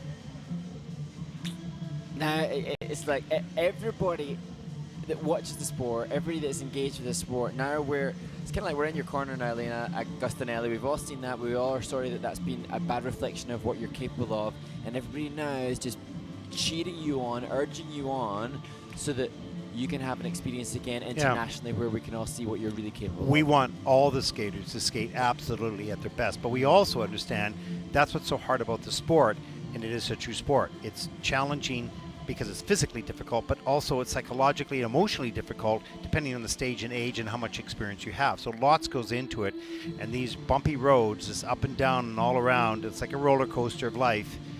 You never know when those dips will take and when you'll reach the top. And I mean, Barbara Leone, the coach, she part of the ISTAP team and the Bergamo skaters, and I know that all those Italian coaches that have produced so many great skaters as Barbara has, they're very familiar, maternal, caring, and so she will do all that she can to help Elena to bounce back from this, or at least know, you're loved irrespective of what you do. Well, it will be a bounce back. You just don't know when. Depends on the athlete. 69.98. That is 9th in the free program with a total competition score of 118.19, and that'll put her currently into 7th place. And one of the most difficult things is to continue to sit in the kiss and cry, which you have to when you feel what you feel at that moment. Again, it's another item that's not pleasant at the moment, but it makes you stronger in life. Our next skater also represents Italy, 15-year-old Beatrice Soldati.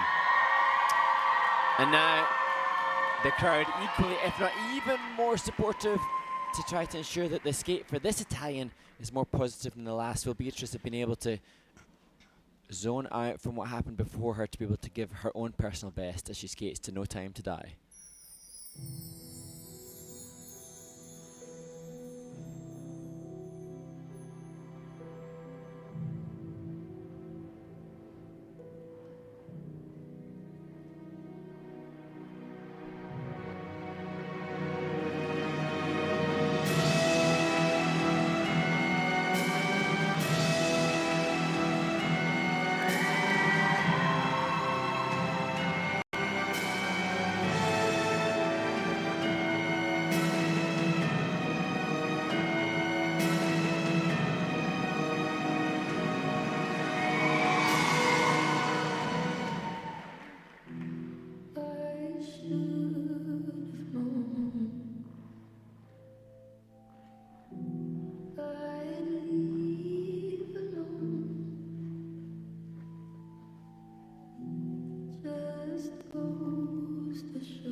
Well, total respect to Beatrice Soldati. I could see her in the back of shot off the ice when Elena Agostinelli was skating, and I wondered how aware she would be of the struggles that her compatriot was having, but she managed to channel that out and skate relatively cleanly until that last fall, which I don't think was any reflection of kind of mental space, just exhaustion. Now, if you want to use an example to young skaters that are watching this program, and I want to point out, you need to see how quickly she puts the ankles together. Like, she doesn't separate the legs on the way up. You'll see how fast she's in the rotation, which stabilizes and gives a straight position in the air, which is safer. We're going to take a look at this so those young skaters watching can learn from this.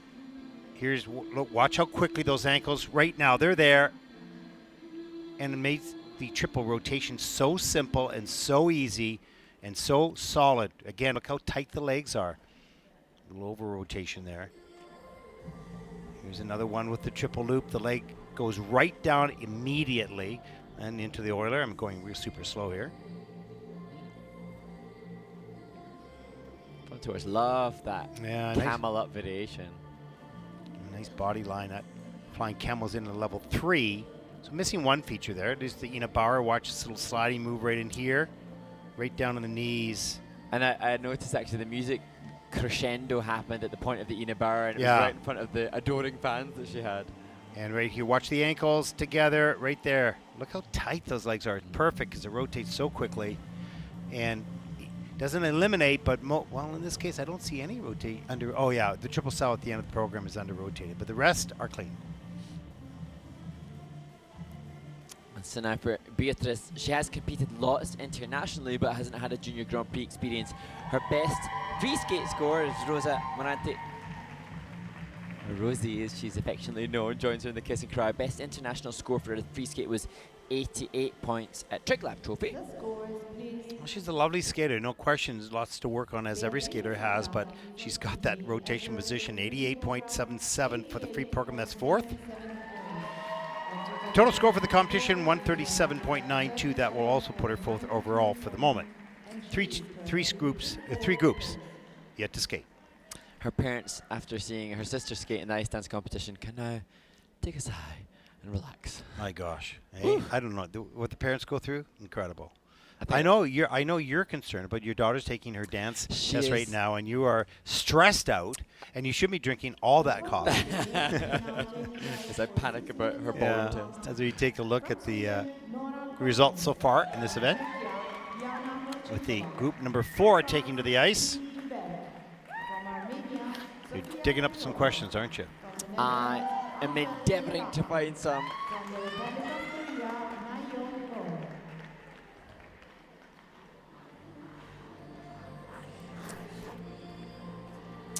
I didn't find any. Did not find any questions, so I am going to ask of you, Ted. So here's the thing: if y'all don't send questions in, then he's going to make something up, which could go badly. Horribly yeah, wrong. Exactly. Okay, what do you got? Favorite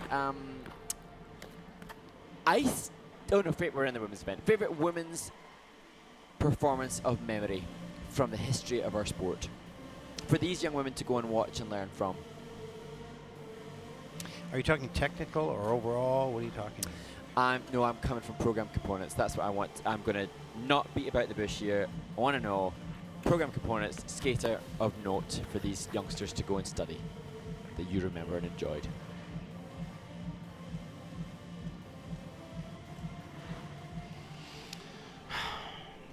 I know what I'd like to say, but I'm not going to. Oh. You know, through time, there's been so many wonderful moments on different systems, you know, like special moments. You take a look at Michelle, of course, Michelle Kwan. She's just been spectacular. And, you know, Peggy Fleming in that era was, you know, spectacular as well. And for different reasons, and the sport was at a different stage then. So it really depends on the moment. It's sort of like, I mean, one thing when you go to dance, you go Torval and Dean, that is still current. But in many cases, because the technical part of skating has changed so dramatically, it's hard to sort of compare through different areas. Yeah. But those two, for sure. And Carolina Kasnar. Carolina Kasnar in I think it was in Torino, not necessarily at the Olympics. It might have been at a pre-Olympic competition there. I remember we used her program when we were building the program components, education material. We used that program because the phrasing of her movement to the music was so beautiful, Amazing. and the skating skills was so incredible. She had a wonderful program. We used that as the example, the standard, if you will, of music phrasing with choreographic phrasing. Well, So I think, yeah. I think then, in the pursuit of supporting the skaters on the ice, and perhaps for those that are listening to the sport that or listening to the broadcast that don't know all of the history that we have in skating, then I'd corroborate that entirely. For me, Katerina Kasnar performance to Ne me quitte pas by Lara Fabian, just exemplary. So I'd say skaters need to go and study that for inspiration and motivation to demand more from themselves. And then one that I suspect less of the skaters here would have ever seen would be to see Janet Lynn skate from the early 1970s. And I think that is a performance from, I think, 1971 or 73 US Nationals. Yeah. I think, when I watch Janet Lynn, she has the, you take the perfect athletic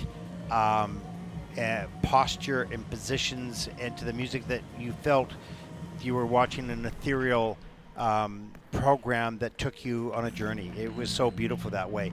Was it as physically difficult as it is today from a technical? No, absolutely not. But the quality of the edges, the flow, the positions, and the connection to the music, it was really beautiful. And you're right, you should go back and take a look at Janet Lynn. Yeah. That is not the reality of today, but there are certain aspects that are. Yeah, and I think that when I think about our sport and the analysis of our sport and the way in which these skaters need to push themselves to get better, the skaters that competed, pre this system for the study of the skaters prior to 2004, then the sport has cultivated a different stylization of skating. It's just the way that the skaters chase points. They skate in the way that they know they will be rewarded with points. But perhaps something that's a little bit underutilized, or something that I'm aware of when I watch the likes of Janet Lynn, is a constancy of edge. So Yes, true. there's always, every crossover has a really clean edge. But so did Carolina. yeah. So But did actually, Carolina. interesting, although Katerina, Because she accelerates. Carolina, when she steps on an edge, it's not just the curve, it's the acceleration of that curve, which takes you to the next one. It's amazing. but interestingly, Katerina, so if we're comparing these skaters from different eras, Janet Lynn and Katerina, most skaters of Katerina's generation, as is the case for, I presume, those on the ice now, will have not done figures. However, I've seen Katerina now, beyond her competitive days, showcasing amazing figure art. So she's gone on to trace patterns on the ice that are of the highest caliber. So it kind of does give you a promotion of doing figures. There was a fear in 1990 when figures were removed, that was in Halifax, in fact, that that people would lose sense of the turns. And they did for a while. They just, young skaters didn't learn what a rocker counter bracket was, a good one. But now you take a look at the ice dance, there's beautiful rockers and counters. There are beautiful loops. So that has been reintroduced in a different process, if you will, into skating. And we still see some in here, even in the singles. You see some beautiful turns as well. That was never lost. It was lost for a while, but it never disappeared. Well, for me, so I started in 1995 and I competed in singles till mid-2000. Well, never did a competition as a single skater under the new system, and I didn't really know, truthfully, what rockers, counters, and brackets were. I could maybe do them, but I wasn't really aware what I was doing, whereas when the new system came in, it made me much more appreciative of what those different turns were, whereas as a bigger skater, pre-1990s, I would have. I mean, I think the one thing about, if people are concerned about everybody being the same, then have an artistic competition, let them go. Not about jumping, not about spinning, which a lot of countries do. Okay, here we go. We are on group number 3. We're actually exactly halfway through the event. Our next skater represents Sweden, Nora Kopens. She skated in Riga a little earlier, coming 19th in week 1. And Nora is showcasing improvements in the short program from that Junior Grand Prix in Riga, now hoping for improvements in this free skate.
Sweden's Nora Koppens battling through, and I wonder if she's got a little bit of an injury or if there's something, because midway through the program it seemed like Nora wasn't sure quite exactly where she was, what was happening, a little check out, but managed to do ever so well to then resume form to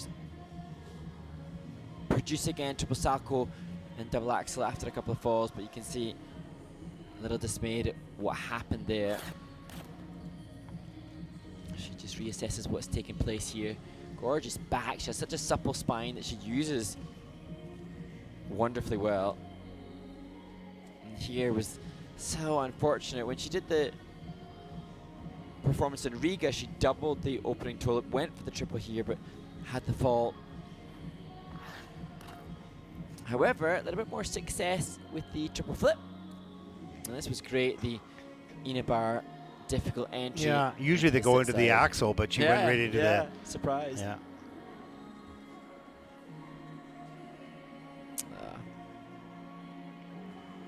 But when we see the back-to-back salcos, I always think it's so admirable when a skater manages to stick the second one after a fall on the first. Yeah.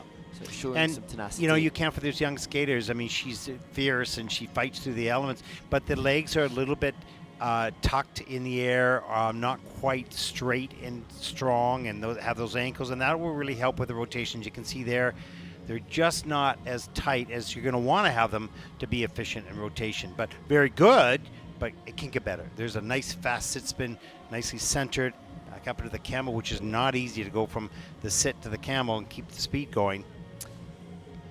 And Nora will come away from this competition in Varese with massive improvement, 6 points more in her short program. So, you know, and that's the challenge of the sport from day to day. You can have, you know, huge personal best and satisfaction, and then following day you can find this kind of frustration as Monique van der Velden joins her in the kiss and cry. But that said, the score at Riga was 77 in the free skate, so despite this not being what she's capable of, it still will be the season's best, 78.74. And so the shoulders go up, okay, but I'm still not happy with the skate. That's 6 in overall with a 128.53.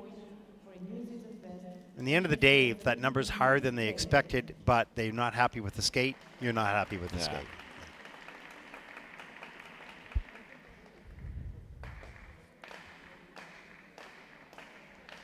Our next skater represents Czechia, 16-year-old Jana Hochkova, second Junior Grand Prix season. She was 25th at Junior Worlds last year, Mark. And we've already seen full run through in practice this week from Jana. And that looked pretty solid. Now hoping to deliver a clean skate. I wonder if it would top her personal best. 105.89 her PB, and that would lead the field if she can replicate it or better here.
Czechia's Jana Horchikova showcasing that she is an athlete that does the run-throughs.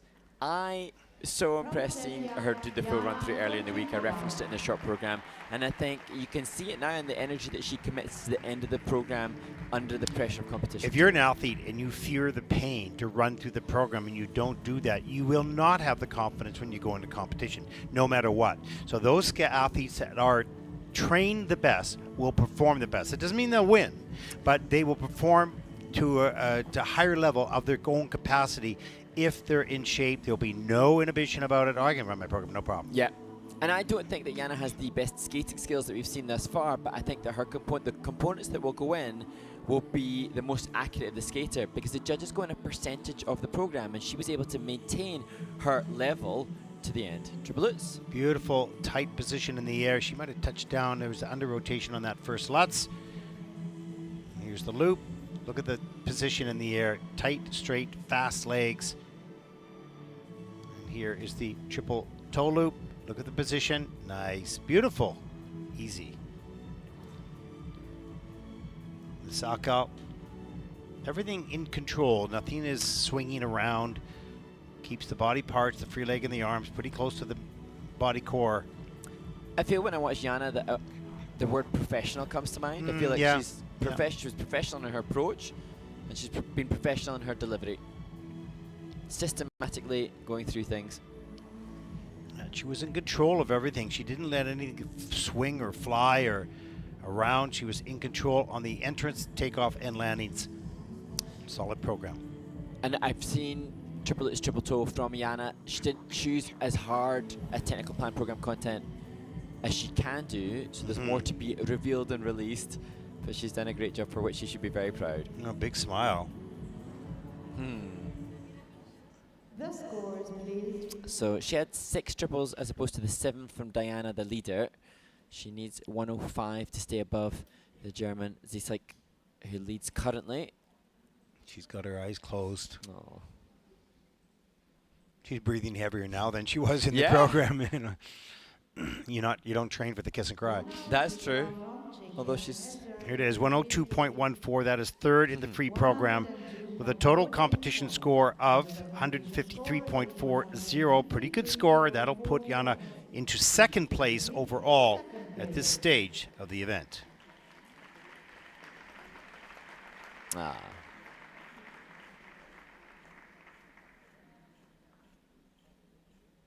There is our next skater representing France, Eve Debac, 18 years old, third in senior at the French Nationals, 32nd last year at the Junior Worlds. And Eve said coming into this season that she cannot wait to show both of her new programs this year. This free skate performance will be to Sacrifice and Holes in the Sky.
Eve Dubec from France, showcasing such a maturity that we haven't seen from her previously. The awareness of the musicality and the choreography seemed to me to be so developed, and obviously something that Eve, Malika and Catherine Papadakis have worked hard on.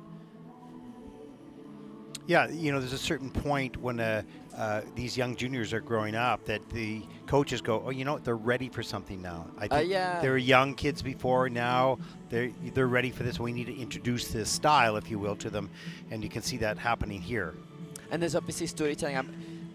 The music, Sacrifice and Holes in the Sky, I was trying to find out where it was from. There's potentially from a film, Insurgents, but irrespective of where it's from, Eve was showcasing there was a story to it. Yeah. There's the triple lutz, the hand goes down. And the triple loop. Good land. Yeah, good mechanics on the takeoff. She looked like she just got a little tired near the end of the program. Oh, you know what? I wonder, she looks like she's got Vanessa Guzmaroli Lutz takeoff. Oh, and she was French. I wonder if there's been Malika was involved in that training tuition. But I don't know what happened there. Yeah, like double flip, double toe late in the program. It's a simple element. Maybe lost concentration. Yeah, and fatigue. And shout out to all those that go behind the skater, Malika, who joins her here now, but also costume as well, fabulous costume. And obviously that all part of the packaging that has gone into the creation of this year's work for Eve. But yeah, I thought she looked fantastic.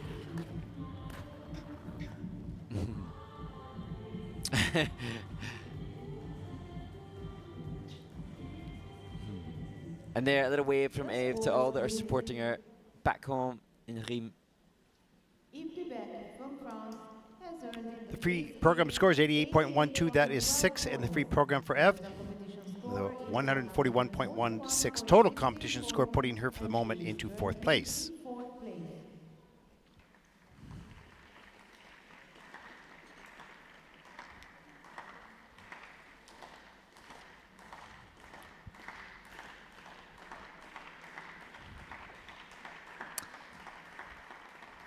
And the growing numbers in the audience in Varese, getting excited for each of the subsequent skaters taking to the ice, and it's wonderful for them to have that support. And the support now for Armenia's Sofiia Titova.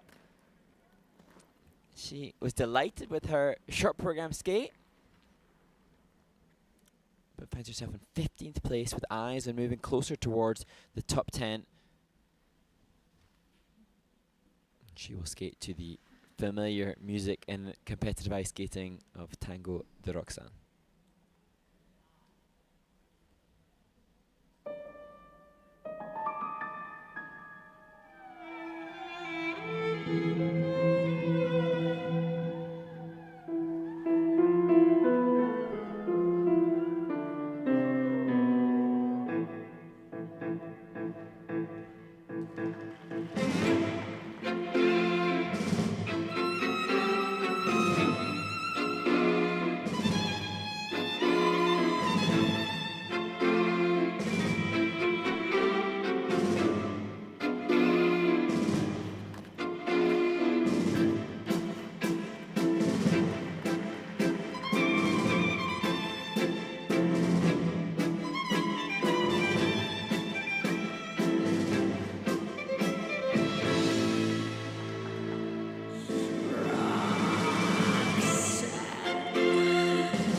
Well, Armenia's Sofiia Titova skates a program that has 11 positive grades of execution, not vastly, hugely in the positive GWE range, but nevertheless enough for the judges to give green lights on all of the 11 elements in that performance. And that's another skater with a pretty clean skate here. Yeah.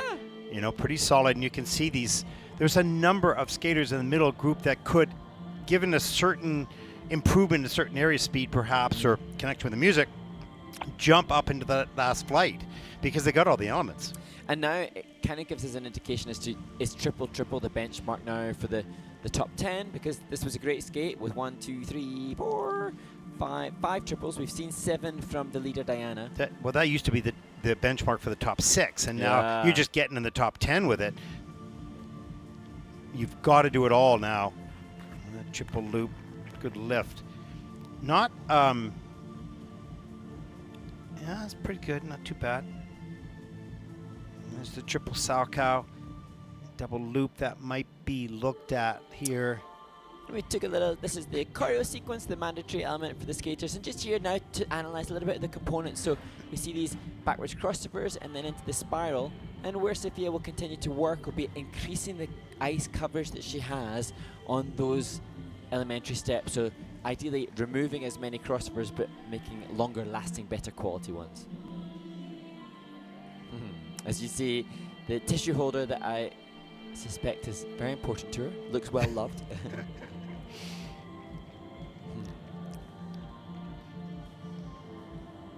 Yeah, so it's just, you know, as you say, Ted, just upping various different aspects, but you know, clean skate, just submitting. There used to be a bigger difference between skaters. You could clearly see it, but it's less and less because this group of in group 3 here have all delivered some nice programs. Yep. With triple combinations, you know, which is the top combination which everybody has. So it's the small detail, how fast, how the flow going in and out. Let's take a look at the scores. 92.82. That is 4th for Sofiia in the free program with a total competition score of 145.92, and that'll put her overall into 4th place at this stage of the event.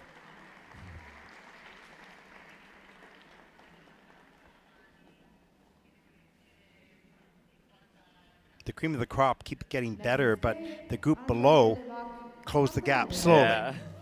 Our next skater represents the Netherlands, 15-year-old Angel Dillavec.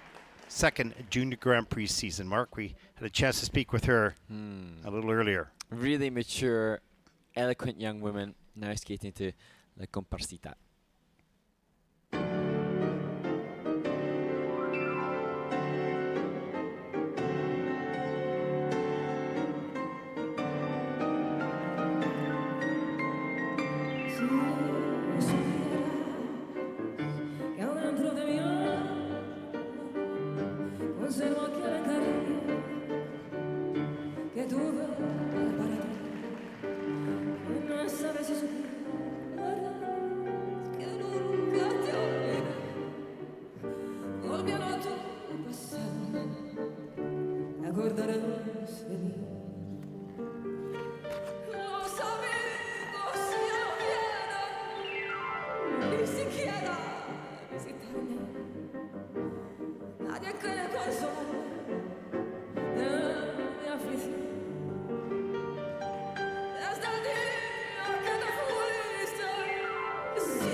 en el triste carnaval.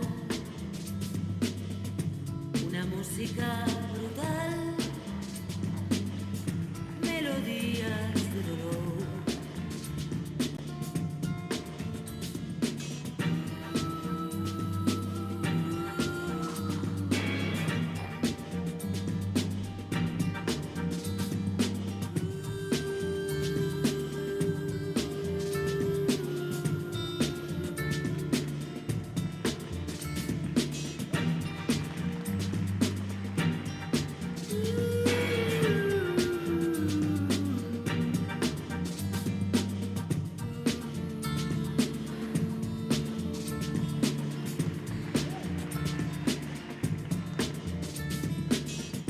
Despertamos vos y yo, y en el lento divagar, una música brutal encendió nuestra pasión.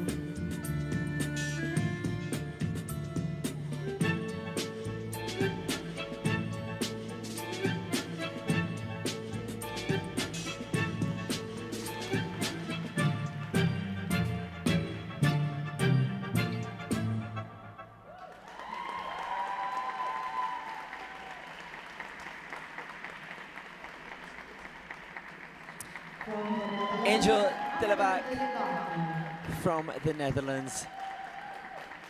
And as Ted was mentioning, we had the chance to chat briefly with Angel after the short program, and she just possesses such a maturity and wonderful communication skills. She's a real credit to the family and those that have raised her, and how she conducts herself in and around the venue. And you can see as Angel skated relatively cleanly, you can see she's not overjoyed with the performance, because she will know that the jumping passes will be reviewed now regarding the rotation, and that will impact the score that she gives. But certainly her presentation and composition, the choreography by wonderful choreographer Adam Solya, so good. And her engagement, there were some subtleties to that music which it requires, which she showcased. Here, triple lutz, double loop, difficult combination. Let me just start to look at some of the rotation. Triple toe loop. Fully rotated. Here, the next of the lutzes. You can see some of that rotation displayed on the ice. As Yorick Hendricks joins her, and wonderful to see Yorick here supporting his student Angel, but also he's one of many coaches. He's so busy in traveling to the various different internationals. He'll be traveling to the road to Milano, Olympic qualifying competition in Beijing, so he do his job here for Angel and immediately but head back. Yeah, you better rephrase that one, yeah. Support Luna Hendricks en route to her participation at that event. So it's 102.9 for Angel, third place. She seems, as we thought, based on the way that she finished the program, accepting of that. I think she was expecting it could have been diminished by those rotations, so she seems pacified with that skate as she moves in to become the new leader. Some really good skaters in this group. Yeah. And two more to come, so, you know, what can we expect? This is going to be a good way to finish this event. Going to get you another coffee, get you jacked up there. Our next skater represents Korea, Sixinyo Nayeon Kyo, third Junior Grand Prix season. She won 2 bronze medal on the Junior Grand Prix last year, Mark. And it was the triple combination, the short program for Nayeon Ko, that forced her to be lower than she would have liked. 13th after that short program, but a skater, as you say, with the capabilities of being a top 3 position finisher with the free skate.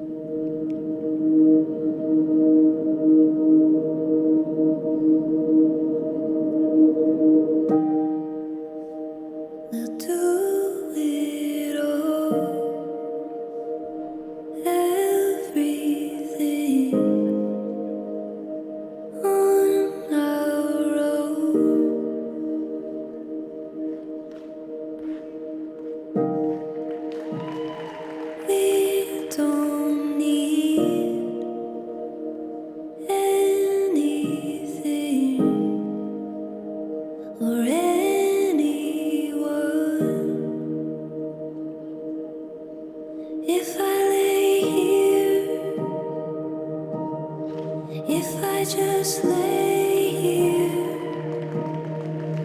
Would you lie with me and just forget the world?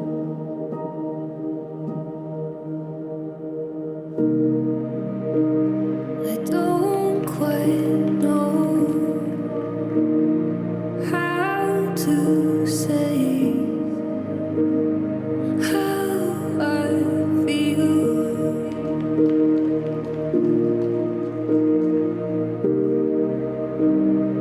Those three words are said too much. They're not enough. If I lay here, if I just lay here, would you lie with me and just forget the world? Forget what we're told before we get too old. Show me a garden that's bursting into life.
If I lay here,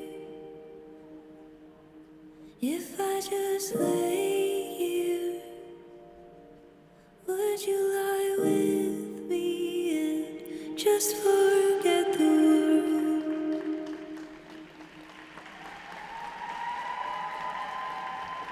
Mark, what a beautiful skater. And I think she takes a reaction to that skate with the fall in the triple lutz. I think this music, a really amazing opportunity to see how music can showcase a skater better, because the Assassin's Tango short program for Neon Cole just did not quite seem to fit. Well, it was hard for her to reach the level of that music, but this was a bit much better fit for her. And as we see the triple toe, which she struggled with, the triple triple today was glorious there. And the first of the lutzes was the more successful. Look at the air time and the distance in between. It's just beautiful, and you can Nice see neckline there. Yeah. And maybe the the tango in the short program intimidates her. This does not. This welcomes her. And I mean, each to their own. I love this version of Chasing Cars. It's beautiful, and it seems like Neon, it really resonates and connects with her. Skating skills, her fundamental skating skills appearing to be, almost a point higher than they were in the short program. It's quite interesting to see such a stark difference between one day to the next. But you just never know. Like, she's a 16-year-old young woman. She could have felt rotten. We don't know. We're not quite sure. But certainly today was a much more. I mean, our point is that we knew that how much better she was than that showed in the short. It's no one's fault. We're not blaming anybody. But when you saw the free program, you go, okay, this is the skater that we know that she is, and how nice was that, even with the mistakes. So you can see why she's a two-time junior Grand Prix bronze medalist. Yeah, absolutely. Yeah, and she's a threat. Like, she's, maybe the short is a problem for her in this competition, though, but I think in the opening, I myself was saying that there were only 6 points separating 13th place, which is Neon Co's starting position, from the bronze medal. Well, let's see. But there's some pretty good skaters in those other groups, so they're going to fend her off. maybe 111.67. Of course, that's first in the free program so far with a total competition score of 166.67. That puts Nayeon Ko into first place. She is currently in first place. There it is. We will now have a short About a break 9-point of lead, and continue but there's a lot of good skaters yet to come. There are 12. So, Mark, what do you got for us here? We can now look back at the winner's interview for Mayuko Oka, who won in Ankara last week, and then back to our figure skating basics series, and this time chance to check out the differences between the short program and the free skate. That's all I got. Okay, here we go. We're going to take a short break during the ice resurfacing. Hope you enjoy the videos. We'll be back with the final two groups in the women's free program.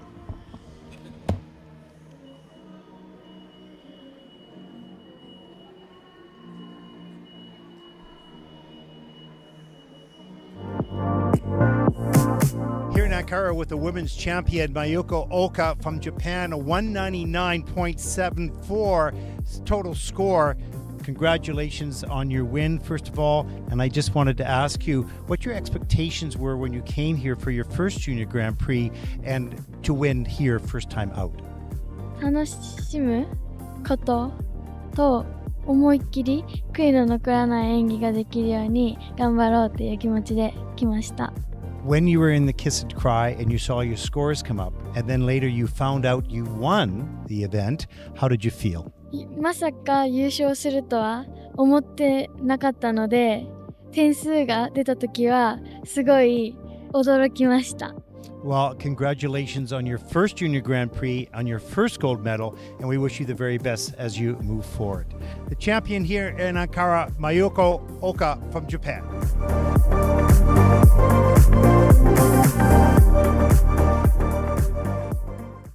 Welcome to the basics of skating. And in this episode, we're going to delve into the differences between the short program and the free skate. In the singles, it's 2 minutes and 40 seconds, plus or minus 10 seconds. There are 7 elements, 3 jumping passes, 3 spins, and 1 step sequence. And in the ice dance competition, the short program equivalent is called the rhythm dance. 5 different elements, and this year the theme for the ice dancers is to skate to dance styles from the 1950s, 1960s, and 1970s. Now, let's not forget about the pair discipline as well. You're going to see a throw jump, a lift, side-by-side jumps, side-by-side spins, a death spiral, a lot of elements, very physical and dynamic and risky elements in the pair short program. The free skates and the free dance for all the disciplines, longer, more elements, and generally immeasurably more exhausting. No kidding, a long program now, 3.5 minutes for the juniors, 4 minutes for the seniors. In my day, it was 5 minutes, and that was very painful for the viewers, especially watching me. So that concludes this episode of the Basics of Figure Skating. Stay tuned to find out more.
Welcome back, everyone, to Varese, Italy. The final two groups on day number 3 of competition here. The women's free program medals will be awarded. Points will be given.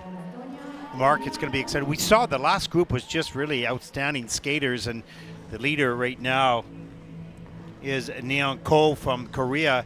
She had a great skate. So will that be enough to pull her all the way up? She was, what, how many points off? 5 points off the podium, you said? Yeah, just, well, less than 6 points from a podium place, and she skated really well. But of course, as you said, Ted, that there's so many good skaters yet to come, and it's just been interesting as we look into these final two groups and what we assume will be the front runners, just to assess now what is the kind of baseline. I remember when we've been watching the men's event, perhaps last week in Ankara and through the course of the competition in Varese, kind of finding a benchmark of a technical element which separates the best from the rest. And now, as we've been watching this women's event, it's just seeing that the technical benchmark changes for what constitutes top 10 standard in a junior Grand Prix. And I think now we've seen skaters performing 5 different triple jumps, from Salcho's toe loops, flips, and lutzes, and starting to see some triple triples. So Neon Ko and Diana Alexandra Ziesecke have had triple triples. We even saw actually Olivia Lengyelova from Slovakia, who she was quite wonderful earlier on. She too tripling. So my assessment and preconceived idea of what would be necessary is now changing. If I was coaching a skater, put it this way, if I was coaching a skater for Junior Grand Prix, I have an idea for what is necessary to look, somewhat respectable to be participating. And now I have, obviously an awareness of what would be necessary for medaling. And now just kind of getting a greater understanding for what will hit that middle ground. Well, those jumps that you were just talking about used to be maybe 6 skaters were involved in that level. Yeah. Now there are like 12 or 18 skaters. Not a full 18, but let's say more like 12 or 15 skaters that are doing the triple triples, the triple L's, and the triple flip. Now, varying degrees of quality, perhaps, and connection with the music, all that, the depth of difficulty is deeper. Yeah, and I think when I'm thinking back, I've obviously been going through a deep dive of former world champions and Olympic champions, and there have been some that have argued that perhaps there's been a stalemating in the technical prowess in the women's event, because you think back to Midori Ito, who was landing triple axel late 80s, early 90s alongside the rather infamous Tonya Harding, and then that element has not become a mainstay. So triple axel is still not a mainstay because we have Alyssa Liu, Kaori Sakamoto, and Moni Chiba, the senior world champion medalists, not including that. But what we're seeing now is that, if we think back to the 90s or the noughties, triple lutzes, triple triples were needed for the top. That's been, the case for decades now. But there weren't the abundance of skaters that were doing. I would say that the triple axel is a mainstay, but it is not a necessary mainstay. Because before you would have one do it for, and then the next 7 years you wouldn't have anybody do it, right? But now we see it in the juniors and in the seniors. There might be 3 or 4 spattered here or there, but there's always someone in the world and the women skating that are doing the triple axel, and in some cases, quads. It used to be anyways. We'll see what happens, but so it is in the sport now, but it's not 100% necessary. It's a little bit risky as well. If you have good quality skating, great connection with the music, really good spinning, sensitivity to it, and you do the triple L, triple toe, and the triple flip, and the triple, then you can compete against that. Yeah, absolutely, and that takes us to a question that's a little bit pertinent to what we've seen earlier in this event. Question coming in: why do we see such a wide variety of skill set in the junior ranks, which the person sending the question in actually loves, but we get to see skaters with doubles to skaters with quads? And do the different federations set the test requirements for the junior level, or is it a general ISU set of requirements? Yeah, it's each federation makes their own standards. Not so much perhaps test, but they might put a point, a level at it, particularly in the top federations in the sport, their standard would be quite high. But for someone like coming from either Cyprus or from Ecuador or whatever, those different countries that are just entering that, they are, because they're members of the association or members of the federation, can come to the Junior Grand Prix without a ISU standard. Now, there has a standard to go to the Junior World Championships, but to enter the ISU Junior Grand Prix, no. It's a development ground. That's what it is. So people need access to it to be able to do that. Yeah, no necessary point scoring, but Junior Worlds. Yeah. achieve, and it's slightly different now.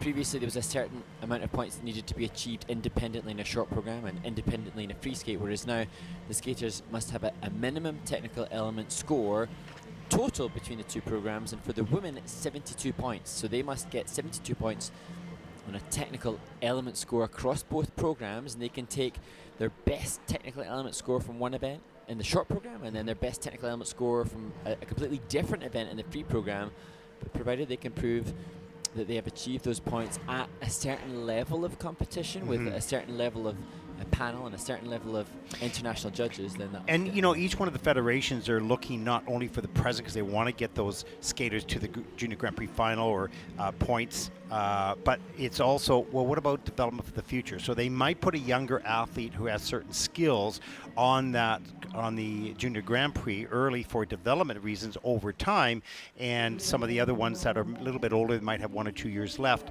You put them in there to try to earn the medal. So everybody has a bit of a different strategy as to depending what their goals are. But as you see, a wide range, it's interesting. And it helps us to appreciate what all of the skaters, especially as we head to these more elite skaters, the stronger skaters, helps us appreciate even more their greatness. Yeah. And here we go, our first skater in group number 5, representing Cyprus, 14-year-old Vasilisa Bogomolova. First Junior Grand Prix event. She's had some international experience, so she had a pretty good short program. Yeah, good short program. Triple lutz included there, but no triple in the short program. However, that is the intention to start this program for Vasilisa. She intends to open with a triple flip, triple toe, and an impressive start position.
Vasilisa Bogomolova struggles through the free skate there, but probably over the course of this competition, that was perhaps one of the worst skates for the skater based on where they're coming into. But despite the 3 falls, you could still see speed, ice coverage, and a skater that's well trained. So she has the technique to be competitive. You could see that despite the falls. She has the speed to be components-wise competitive, and she has had the training to be fit. Mentally, perhaps, or perhaps physically, but something just wasn't. Yeah, I think the nerves came, maybe because of expectations or desire or whatever, just didn't allow her to control herself like she can in practice. It's almost like she second-guessed it. There's a delay in the rotation, almost bailed on the jump. That was wonderful, over-rotated there on the triple U's.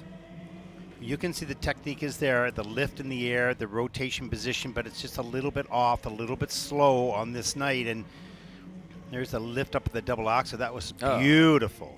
So you can see all the abilities are there, but she wasn't in her game. The timing was slightly off. She's a little bit off balance on the takeoffs. And that was better. Late in the program, that triple loop, double toe, she never gave up. She kept going at it. Yeah, and as we see the tail end of the choreo sequence, it was so aware. She did the cantilever spread. She was committed energetically. She was still fighting to get component scores. There was no element of throwaway, and it's the interesting concept of what can the skater do moving forward. Was Vasilisa perhaps just understandably affected by the moment? The moment. Oh, good to see her still taking a moment to. Good on her. Respect her even more for that. She's a lovely skater, absolutely, and she has a bright future. It was not her night. But good to see that she's putting it in context and not letting it override her in the kiss and cry. Totally. Yay. Well, there's much more in this season to come and much more in her career. And she'll learn from this, as we know, 83.21 for the free program. That's 11th total competition score, a 138.42, and that is 8th overall. And those numbers are not reflective of her abilities. They're reflective of what she did tonight. Yeah, completely. Good energy, though, from skater and coach in the kiss and cry in reaction to that. Although they want to escape. Yeah, there's that smile. Well, our next competitor represents Italy, 15-year-old Amanda Getzo. She's ranked 5th in senior here at the Italian National Championships. And Amanda, the 3rd and final Italian woman competing in this event, using the same free program as last year, skating to Chicago.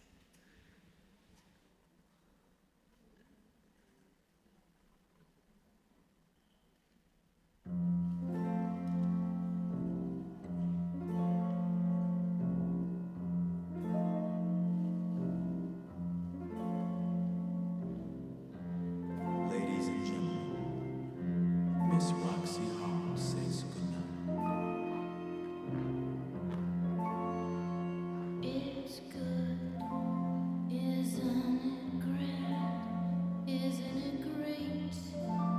Isn't it swell?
And now, the 6 married murderesses of the Cook County Jail in their rendition of The Cell Block Tango.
Amanda gets through the free skate. She doesn't look overly satisfied or overjoyed, but of the 3 Italian women competing in this event, that's probably the strongest of them. And she showcased big jumping passes and some fun choreography. I wanted her to continue. Yeah. I didn't want it to end then. It's a great piece of music, and I think she does it extremely well, and she's a big, powerful jumper, great ice coverage as well. They didn't all work, but enough of them did. We'll see what score she's going to receive for that performance. Interesting, the Italian women that are developing a reputation as having some very big jumping passes. Well, yeah. And Pizzetta obviously is the leader a little bit on that. And it's very similar to this. On the technique of that double axel. They find how to fly right there. Keep that body nice and straight and tight in the air, and you'll land it as softly as that here. On that Lutz, good lift, but a little bit too far forward on a lean, so she has to flip out of that. But you can see the mechanics of that are great. There's the triple salchow, no problem. Soft knees, good flow. And here's the loop, setting this up. And there's another nice jump. Let's see if that is... Well, I think it might be a little under, but then she came back and you thought she's not going to make... She knew not to let there be any rotation done on the second loop, but then over-rotated a little bit with the body. So from one, thinking on her feet, acting and reacting to what was taking place. Yay, great to see this. And Amanda coming into the free skate in 11th place. Significant progress from the 22nd place that she had when she competed on the Junior Grand Prix last year. See if she can break into the top 10 for the first time. Well, she'd need a 110 to take the lead. I don't think that will happen, but she's a 104.25. Looks pretty happy with that. That is 4th in the free program. Total competition score of 160.52. Amanda takes over 2nd place, at least for the moment. Well done. Happy coaches Eduardo and Renata, proud of their charge, who now have a job to do. Yeah, pull those stuffies out of the kiss and cry. Next Our next skater represents Finland. 14-year-old Venla Sidisalo, Finnish junior silver medalist, 27th last year at the World Junior Championship. Venla just working through her loop takeoff, making sure rotation will be sharp and efficient as she skates to Underworld, Spirits, and Open the Door and Dance.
Finland's Venla Senesalo showcasing to me as their supporter waves the Finnish flag and showcasing Finnish representation there. I think she showcased here how competitively experienced she is. This is a skater that has attended an abundance of competitions. Last season she did 15 competitions, 10 of which were abroad, and you could see that she tapped into that experience because the fall on that Lutz, which was so kind of unconventional and probably nothing like she does in practice, she really tapped into her training because she did not let it affect her, and she was not optimal access, not comfortable, but worked and hustled for everything she did. There's a triple loop. You can see how nice and straight and tight she is in the air. When she gets into that position in a balanced way, she lands that jump. When it's a little bit off, there's the triple Lutz over-rotated with the hips, and then awkward into the board. She's behind the music now and has to chase and catch up. That's always exhausting and stressful. And you know, the Lutz followed up by that flip mistake, and that Lutz fall was horrible, would have derailed others mentally. Yeah. And she did triple loop, double toe, double loop. She just went back into what I assume is the very well prepared that she is for the event to be able to deliver. This wasn't comfortable looking, but she made sure she got the double toe on the back of the triple salcho as we see the second of the salchos. And there's a nice triple jump near the end of the program, and nice camel spin. And you know, the music unique. I think we heard this perhaps used once last week in Ankara, but certainly her articulation of it, the choreo sequence had each of the breath was the instrument within that part of the music, and each one of the breaths was articulated on the choreography. I think that the music gives great rhythm, obviously. It's a challenge for a skater who's trying to do the technical elements and keep that rhythm. Yeah. However, a coach might be saying, I need you to get better on this. You need, in order to compete at the senior level successfully, you're going to need to be able to do a whole number of different genres. So she's not quite there yet on it, 100.15. That's 7th for Venla in the free program with 156.43 total competition score. That'll put her currently into 5th place. She wants more. She's capable of it. And Coach Susanna Latia Malin doing a great job with her. But so many good skaters, you can't make too many mistakes here. Our next competitor represents the United States of America, 16-year-old Logan Higase-Chen, last year's junior national champion, 2nd junior Grand Prix last season. She's coached by Tammy Gamble, Damon Allen, choreographed by Laurie Nickel. And Laurie, as always, gives such a wonderful context and rich texture to her students when creating a program, and this inspired by the lyrics of this wonderful track, Cosmic Love. A falling star fell from your heart and landed in my heart. I screamed aloud as it tore through them, and now it's left me blind. The stars they have all been blown out to let me in the dawn. No dawn, no day.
You know, Mark, these athletes are so well trained that generally speaking, they can fly on automatic pilot. But once that automatic pilot doesn't work, they have to fly on their own.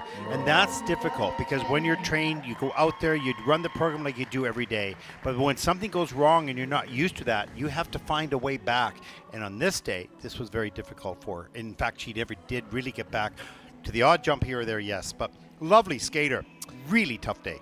And, you know, my heart breaks really for Logan Higase-Chen. It's just, that was a performance just so tough to get through, and it just shows you the emotional kind of maturity and strength that these young women like Logan has, because that was a horrible performance for her, so difficult to get through, and she has to you know, leave the ice with maturity like she possesses. This is where it all went awry, and that kind of paved the way for her to feel. I keep thinking of Simone Biles and how she felt when she was describing that complete lack of awareness in the air, and when Logan was going down in the doubles, that's what it appeared to. They call it the twisties, I think she did. But she came back with a triple loop a little bit later, so she was searching to find a way back into the program, which you appreciate. She did not give up. No. But she couldn't find her way on a consistent basis, and this is an experience that's really unpleasant.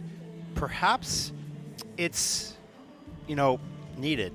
Yeah, and because it's one of those things that you got to learn. Yeah, and you know, she's with Tammy Gamble, she's a choreographer like Laura Nichols, she's got Damon Allen on her team as well. So many great influences, and hey, maybe now those that have seen this will now just forever want to kind of put their arms around Logan and support her through the next performance. In many ways now, Logan, you've got an army of new supporters and fans willing you on for every future performance. And we know how good you are as well, and so does Pooh Bear on your lap. But we know how good you are. This was a tough day. We've all been through it, so this is not new to anyone. Oh, honey, I've been there. It's not nice, exactly. 76.15, that is 16th in the free program. The total competition score of 132.70, and that'll put it currently into 13th. You will rise again, but even higher. You will do that. But it'll be a journey, and you won't know exactly when. Next skate, representing Hungary, Paulina. Our next competitor represents Hungary, 16-year-old Paulina Zumani-Yazhizova. Hungarian junior champion, 21st at the Junior Worlds last year. She had a wonderful, brilliant short program, Mark. Gorgeous skating, gorgeous choreography, and her choreographer Benoit Richaud picked this piece for her. He wanted a contrast to the short, and it happened to be her mother's favorite piece. So choreographer was happy with the choice, and her mum certainly will be watching her daughter skate to Samson and Delilah by Camille Sanson.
You know, Mark, it's interesting. You know, this is such a fine skater, and she was absolutely brilliant in the short program because her focus was the character, the choreography, the musicality, and the three technical elements. So she focused on that and not a result. But I think she came out here knowing that she was in the game here and tried to move to the result instead of stay on task with what this program is. It's a beautiful program. She's a beautiful skater.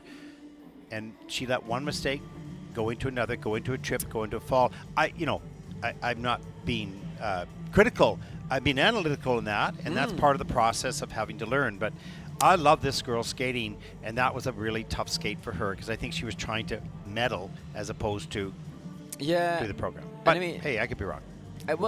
Part of me was wondering whether or not, because I remember seeing Paulina, I think I saw her, that triple loop is so gorgeous. But here as we see her starting to look discombobulated in the air, to me, I saw Paulina at breakfast, I think, at the hotel, and I kind of didn't. That triple loop was okay, but she was clinging on. And I said hello, but I was like, it wasn't until afterwards I thought, oh, that's the Hungarian skater, Paulina. But she's grown so much, I don't think I recognized her. Yeah, the coach was telling us how much she's grown. Coach said 20 centimeters in a year. But she managed it so beautifully in the short in parts here as well. So, but, having said that, I think it's because we know how good she is and can be, and that was disappointing for her for sure. You're a really good skater, and that show program is a highlight for me. So, whatever you did to get that program out, work on that for the free. So, yeah. Spoiler alert, I think you might be on Ted's must-watch moments, maybe. Possibly, yeah, absolutely. When you show that moment of brilliance like that, you know what's in that skater because that whole program was really fantastic. And a great example of, we don't often see taller skaters, but when the taller skaters have such body control and awareness and long limbs, they have the potential to make picture-making and storytelling that is even greater. For whatever difficulties being taller might bring, it also brings a whole list of opportunities there. So, which we saw in the short. Yes, we did. But today, there was a couple of little stumbles just on mohawks and steps. But coach is giving her, Leonid, her coach, Svirodenko, giving her the support that is necessary. And not we all saw, but many people have noticed Alexei Mishin is here with her as well, and he responsible for. And Elizaveta took the Mishaba, so she's in good hands. Just don't give up. Keep going, Paulina. You're really, really good. You've got a bright future. It's going to be a journey, and you'll doubt yourself sometimes. 147.04 total competition score. That is 8th overall in the rank. Much better skater than that score, but you have to do it. Yeah, I know. Okay. I wish you could, for all the skaters. They're disappointed. You're on Ted's must-watch moments. It's okay. Hey. Sorry. That away. Okay. Our next competitor represents Estonia. Elena Goidina, 15 years old, second in senior in Estonia and 7th at the Junior World Championships last year. So lots of abilities here, Mark. And this morning in practice, Elena just looked sensational. So fast, so commanding, such beautiful movement. Yeah, dominating. So, let's hope she can deliver it now to Angels and Demons by Hans Zimmer.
Mark, there's something special about this young woman and her skating. There's some more refinement and power to come into this program, but I don't know.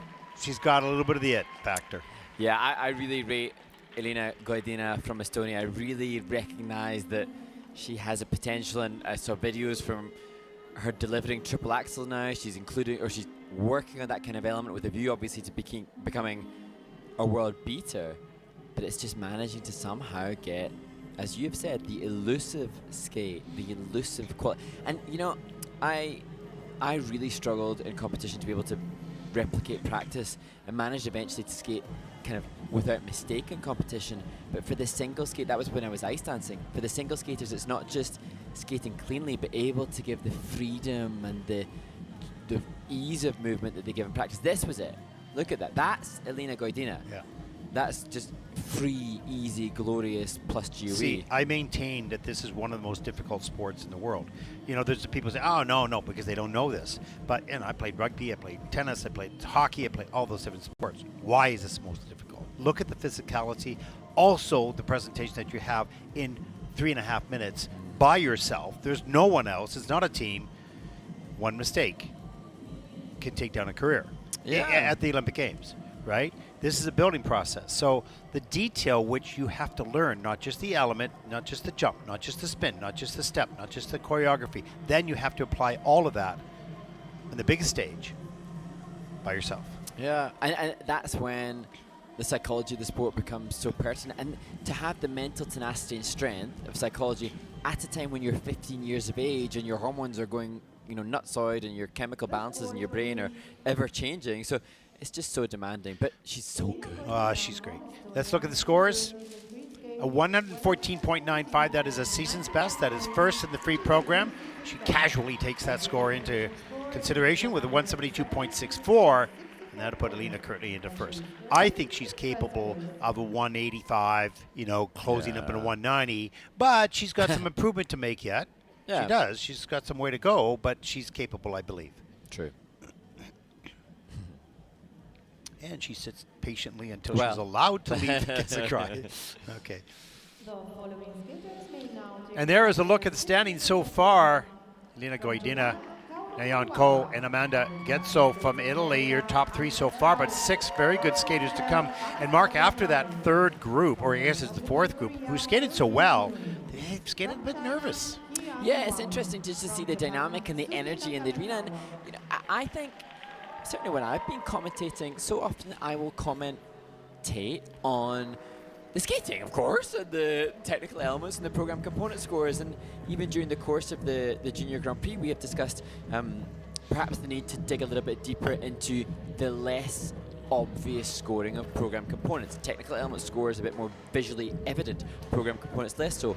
What is not something that is visibly evident, perhaps, is the mental approach and the psychology of the sport.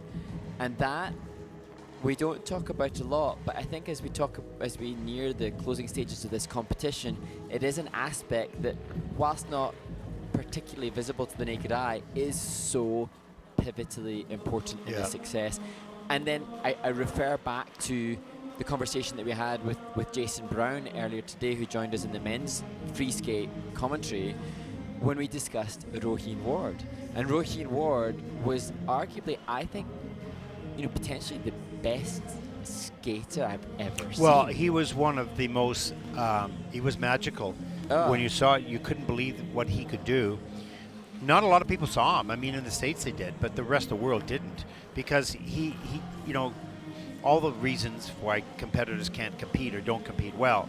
But that didn't define him as a skater. It defined him as perhaps a competitor. But as a skater, he was pure magic. Oh, I mean, and now as a choreographer as well. Literally sensational body awareness, body control, and command of the blade. And so then now when we look at these skaters, you know, it's like I think of you know, the greatest competitors of our skating history. Some of the ones that have been the most renowned and celebrated were not always the greatest skater. Elvis Sturko. Oh my goodness. Elvis Sturko was a warrior. He was a complete warrior. And in those days, the jumps, the quads, the combinations were so important. And under the greatest spotlight, under the highest, hottest moment, he would produce.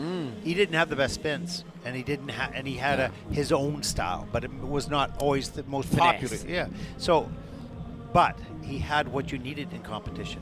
And a world champion, rightly so, because managed to control the mind enough to deliver better than practice. And it was just when we were watching that last group, I was really mindful of, from my own experiences, when I stopped singles skating when I think I was like 17 or something, and I really struggled in competition. And when you're free skating and the chemicals in your brain affect your body, then it's so very visible when you come to do the jumps, because the jumps require such mental stability and patience in your adrenaline levels.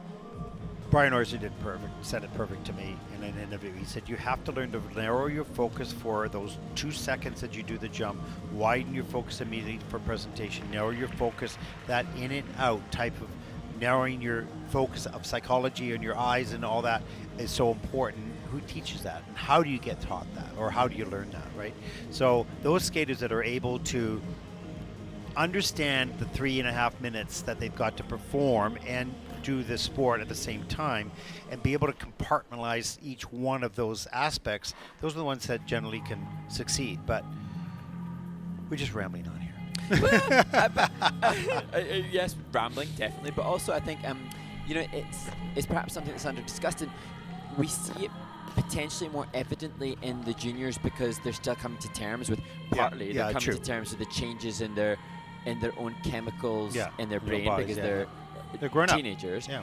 However, I think it's also an interesting discussion point about the mental aspect of the sport as we're heading into the Olympic season, because there's no debate that the mental pressure and the enormity of an occasion is never greater than an Olympic year. Yeah, we can explain the pressure for the reason are obvious. Family, nation, television, this, blah, blah, blah, blah. What we are not able to explain is how that affects chemically the brain. A scientist might be able to do that. Maybe a skater can talk about their body reaction or their mental, all that kind of stuff. We can't really do that because everybody's a little bit different. We know it exists. We don't know how it exists in each one of those individuals. Yeah, and I mean, as I've got older, I've started to research and educate myself a little bit more on the different chemicals, cortisol, and different things that actually are changing. Mark, I had chemicals going on in my brain today before I did that dance thing. Oh, they've released it. I was stressed. So the International Skating Union has shared TED. Not mine, yours and mine. Ours are dancing. You didn't want to have anything to do with. You didn't want to have anything to do with me. No, not at all. Oh, that was fun. I suppose that talking about chemicals and nerves and anxiety, perhaps an opportunity for us to segue. Not real chemicals, just mental chemicals. Cortisol, stress level. Yeah, there you go. Perhaps chance for us just to check in with what is happening on the ever-closing Olympic circuit, because we had the Challenger Series event, the Kanoshita Group Cup, and that taking place in Japan, and the women's event there was won by Mone Chiba, ahead of the 3-time world champion Kari Sakamoto. Second. She was in second. Who was second. And then Saki Miyake was third in that event. And that, again, further confirmation of the depth of field in Japanese skating. That's a skater that hasn't made the world team, that's coming ahead of the likes of Rinka Watanabe, Brady Chanel, and Heian Lee. Oh, okay. And Hana Yoshida. Okay.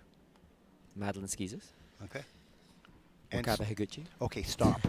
We've got this next group to go. Final group. And this will be exciting. Some great skaters. Our first one represents Japan. Karuko Wada, 16 years old, a Japanese national. She was second in junior, 10th in senior. She was also 8th last year at the World Junior Championships. Mark? And this is a skater who is performing in Dreams on Ice, a show in Japan with some of Japan's greatest skaters, and she'll have been able to absorb some of their brilliance to now perform on the Junior Grand Prix.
you know, Mark, in a certain way, that music is not easy to skate to, but she made it look easy to skate to. It had a pace to it, it had a rhythm to it, but so did she.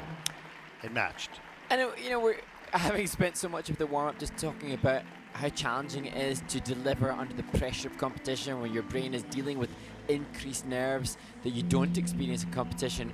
Kaoruko Wada has just gone out there as her friends and teammates cheer her on, and she has just laid down a performance that looked like she wasn't in the slightest phased intimidated whatsoever. Now, she's got the experience of being a Junior Grand Prix finalist and a silver medalist at that, but you know, nevertheless, it's still a big occasion, and she has just laid down a very clean skate. All right, every takeoff was absolutely solid. There was no doubt. She wasn't guessing. She wasn't hoping. She was simply doing what she knew or what she does every day.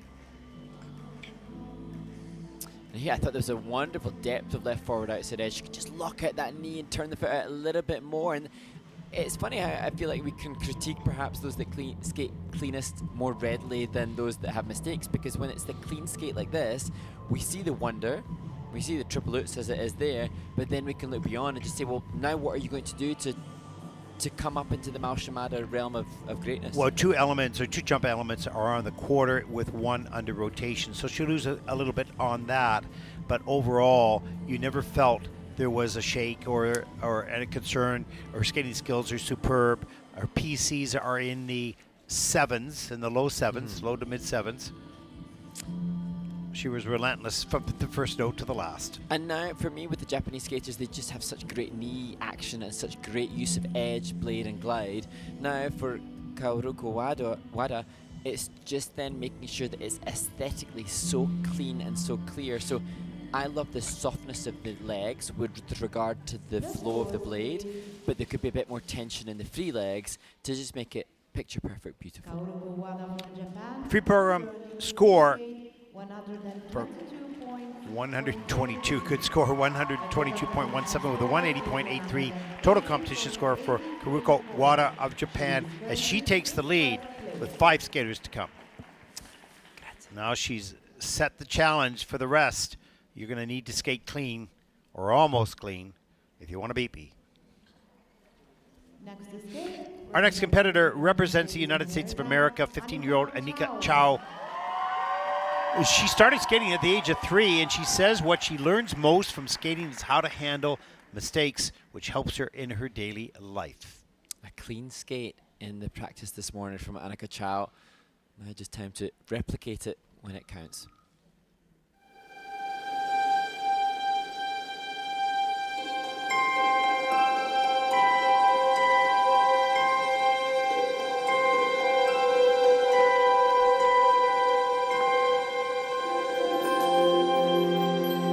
Little girl at a lonely well, with the same little tale to tell, feeling trapped by the walls that hold her, feeling stuck in the story they've told her. Another day where she fades away, never daring to disobey, so she's dreaming all alone, sharing secrets with the stone.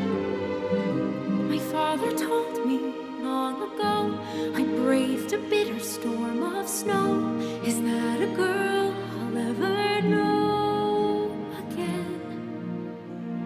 I'm waiting on a wish beneath 1,000 treetops, and as the silver sky stops, I send a whisper to the water. Waiting on a wish, holding out for someday, hoping somehow, some way I'll become my father's daughter. I close my eyes and see the girl I'm meant to be. Is she a part of me I've yet to find? Wondering, will she appear, or will I be forever here, waiting on a wish?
race will carry through and bring that dream to you. Just like an echo, echo, echo. Well, I can hear the echo loud and clear, but I'm still waiting here.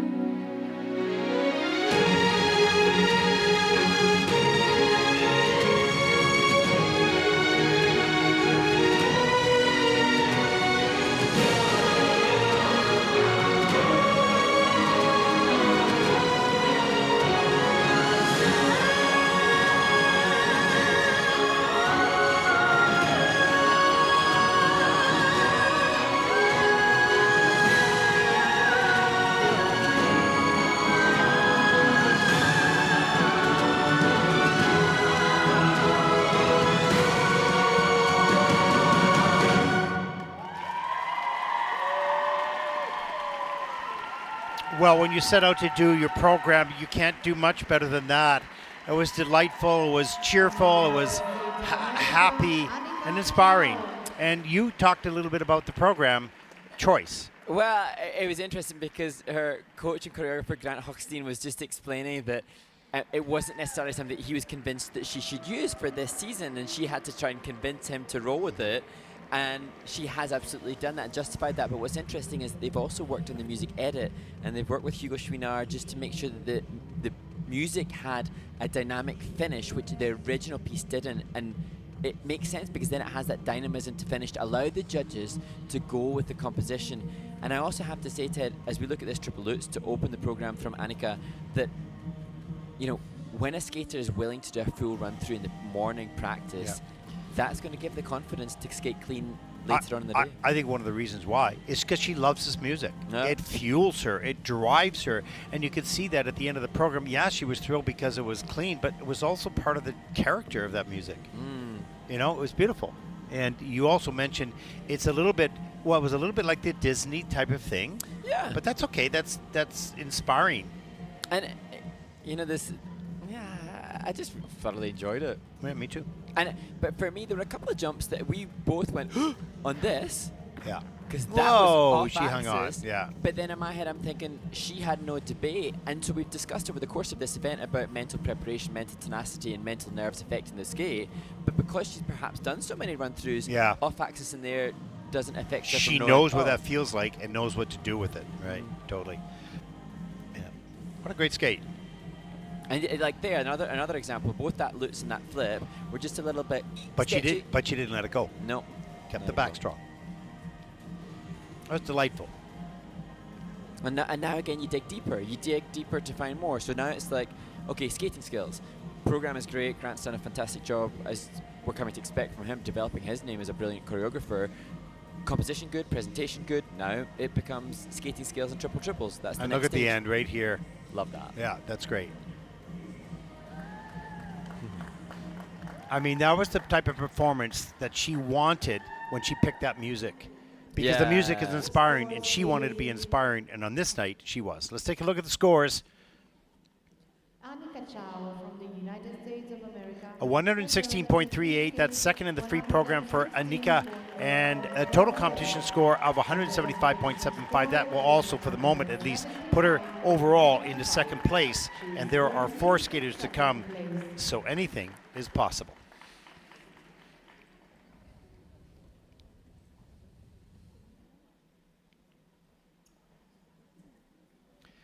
Our next skater represents Switzerland, 15-year-old Anastasia Bradenberg, 3rd Junior Grand Prix season, Swiss Junior silver medalist. Mark? And as we get to the closing stages of this competition, it gets so exciting because Anastasia may now feel pressure from Wada and Chow, who are just behind her, but she is just a point off second too, so she now has the opportunity to step up onto the podium if she can deliver.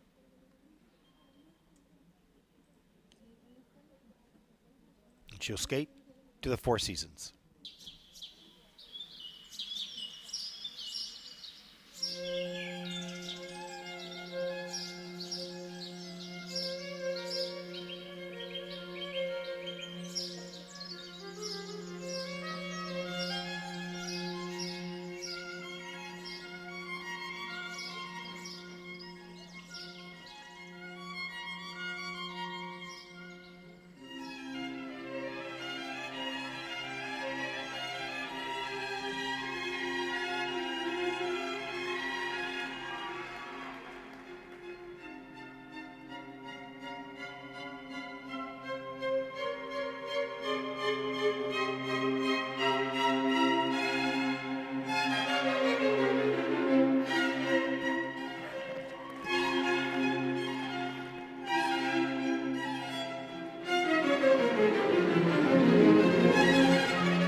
Anastasia Brandenburg skating to the music by Antonio Vivaldi, just in an event which, you know, if we'd seen this performance earlier in the competition where many were struggling, we'd have different perspective, but of course we've just seen some brilliant performances from others, so it makes it difficult to stay competitive for this beautiful skater.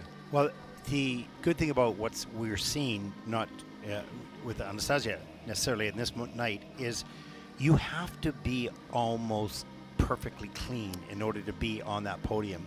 So that is good for the level of skating that is required to be successful. It's harder for the group because we've seen some good skating in the third group, or the fourth group it was, and but it was too far back. So it's good news for the future of figure skating in the senior category, but it's tough here in junior. And as we look back at Anastasia's performance, to me she's potentially one of the most elegant. She has just such class in her line and in her positioning. This transitional content showcases that.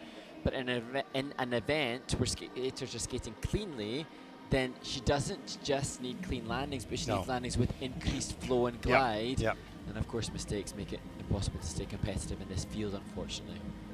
Yeah, it was tough. She doesn't have enough air time to make a mistake, like to recover. And if you jump, if you don't have enough height, well, you've got to be really efficient. But you're very quick, as she is. And you know, she looks like she would be. Well, she is. She's a stunning skater. Yeah, she is.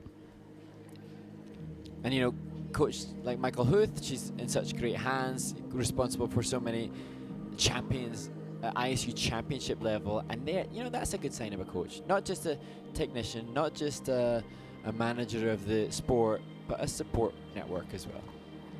And actually, her coach, when she replied to me, she said, "My coach says I'm very critical and strive for perfection." And look, the coach is there going, "Okay, hold on. Yes, we know what you're like. You need perfection.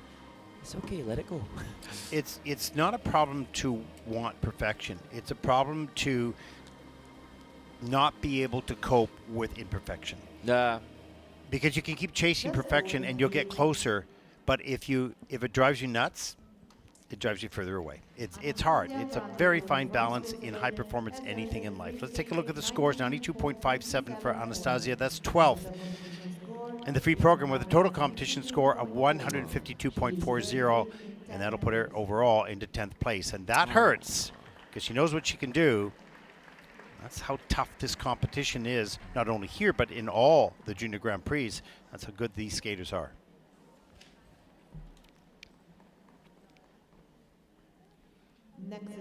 Our next skater represents Korea. Seojin Yun, 17 years old. Her birthday was about 10 days ago. She was 11th at Senior Nationals last year, 8th last season in her only Junior Grand Prix event. Seojin Yun, now in a field that has delivered such greatness, relies on a clean skate as she skates to the amazing Nella Fantasia.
Well, Mark, up in the left-hand part of the screen, you can see the technical score is 3 points ahead of the leader at the moment.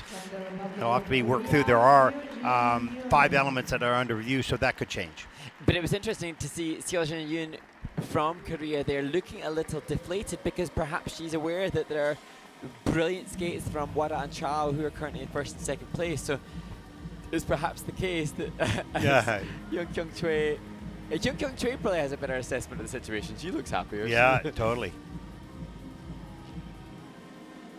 And it's just going to be such a great assessment now from the judges as to how this event unfolds because she started so well. Triple lutz, deep knee bend, and triple toe, which is it's cleaning the system.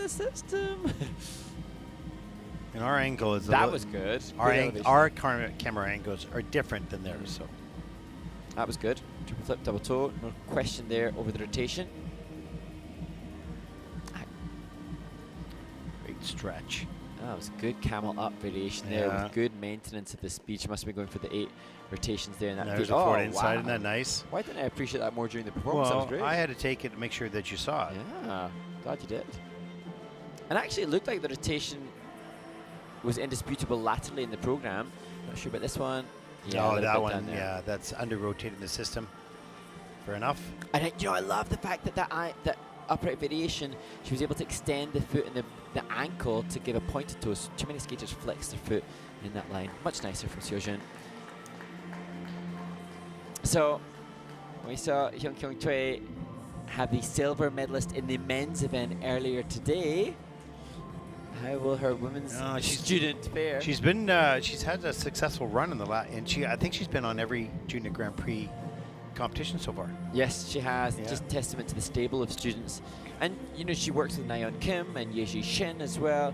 It's a team effort, which is so often the case when you're creating this kind of standard. It has to be the case. You need people at home working on your next generation coming up, and you can't be everywhere. Anxiously wait for the score here. 123.27. That's first in the free program. Relief there with a 183.97 total competition score as she takes over the lead, puts the pressure on the next 2 skaters. She's got a 3-point lead over Karuko Wada of Japan. I've never seen her so happy. Yeah, I love that. There's our next skater representing China, 15-year-old Yihan Wang, 3rd Junior Grand Prix season. Great year last season with a gold and a bronze in the Junior Grand Prix and qualifying for the Junior Grand Prix final. Mark. Yeah, looking forward to seeing this performance. Complete different contrast to the short program for Yihan Wang. Snow above the earth.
China's Yihan Wang just finishing a little late after the music as she scrambles to try to fit in the final features. Has Ella Hawks joined Tong Tian, the South African skater, with the Chinese skater to help wave the flag. What a great performance. And she ended up about 3 points ahead technically, at least on the upper hand. Yeah, and it's so interesting to now go into the analysis of how this will pan out, because from a technical perspective, it was a clean skate. She doesn't get masses of elevation, but she does look to be fully rotated on so many of these triple jumps. She doesn't have the flow and glide that we've seen perhaps from Wada and Yun. So the skating skills, I would suspect, will be lower. Well, they're in the mid sevens now, but yeah. And great program, David Wilson, master choreographer.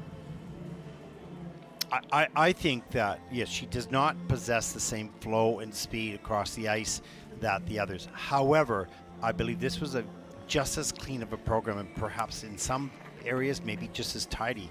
We'll see. It's going to be very, very close because, hey, listen, when you have 3 skaters that are that good, what's the difference? Yeah, and tidy is such a great word. She is so clean and tidy and crisp, and everything is so well packaged and polished. More so than So Jun Yoon, who leads, I would say. But then, in terms of the criteria of skating skills, it's a lot about fluid and effortless transition and control and speed, acceleration and deceleration. So many factors, and this is why the judges have to do so much research and analysis to make sure that they give scores that are pertaining to the criteria. And who is the best when it comes down to this, I don't mind kind of who wins on this, because you can argue anything. They've delivered. They've delivered. It's excellent. Let's take a look at the scores as she anxiously waits. A 120.30. That is third in the free program with a total competition score of 181.21. That will put her second with one skater to come. She is on the podium. And will it be third or second? We'll find out.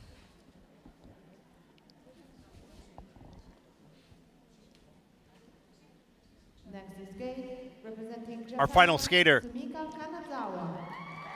representing Japan, 13-year-old Sumika Kanazawa. First junior Grand Prix event, no international record to note, but she's in the lead. Yes, and she has a fairly comfortable 4.5-point lead at that. And Sumika Kanazawa now skating to music from Peter Pan, and she's had a little sprinkle of magic from choreographer Caitlin Weaver as she assumes her role as Tinkerbell.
Well, Mark, off air, we were talking about she can't afford to make another mistake, and she didn't. And she had a little Tinkerbell magic there, a little bit of special dust as she came so close to the boards, but she hung on.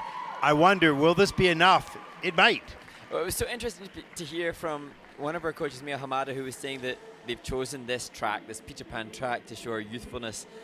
And that's so pertinent. She's only 13 and a half years old, and she has a youthfulness in age, but she has such an unbelievable maturity in performance and in resilience, getting to, it's so late in the evening, so much pressure in your first Junior Grand Prix, and we have seen already in this event others falter from mistakes made early on. She just knuckled down. And after look, that first mistake was like, okay, but she settled down and did not get nervous with the rest. We didn't know, but there's the triple flip, free leg, up into the triple toe loop, and she just went on a mission. And the triple loop as well. She was really solid the rest of the way through the program. You see here the triple Salchow. And that was even a little wobbly in the air, but she kept it back strong. Here is where I think she got really close. Oh, no, maybe not. It's the next one. Lutz, yeah, second Lutz. And she needed the second Lutz to be in combination, otherwise she would have incurred a reduction. And in here it base is. value. Let's take a look. There's the triple Lutz. Look how close she is to the boards. Triple toe loop, or double toe loop, I guess, was it? Yeah, double, yeah. But the fact that she knew she needed to make it a combination, it was intended to be without combo because that was meant to be in the first Lutz, but she had to make it count. She made it count, and she had maybe a centimetre's worth of grace from that becoming an absolute fall off the podium kind of. It is close, that's for sure, and the scoring's not all done yet, but wow.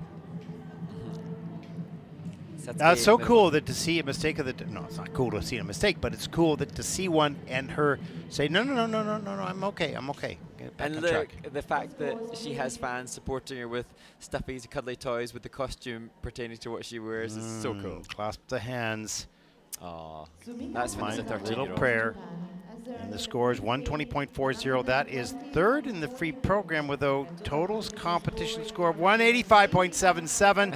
Sumika is the champion here in Varese. There it is.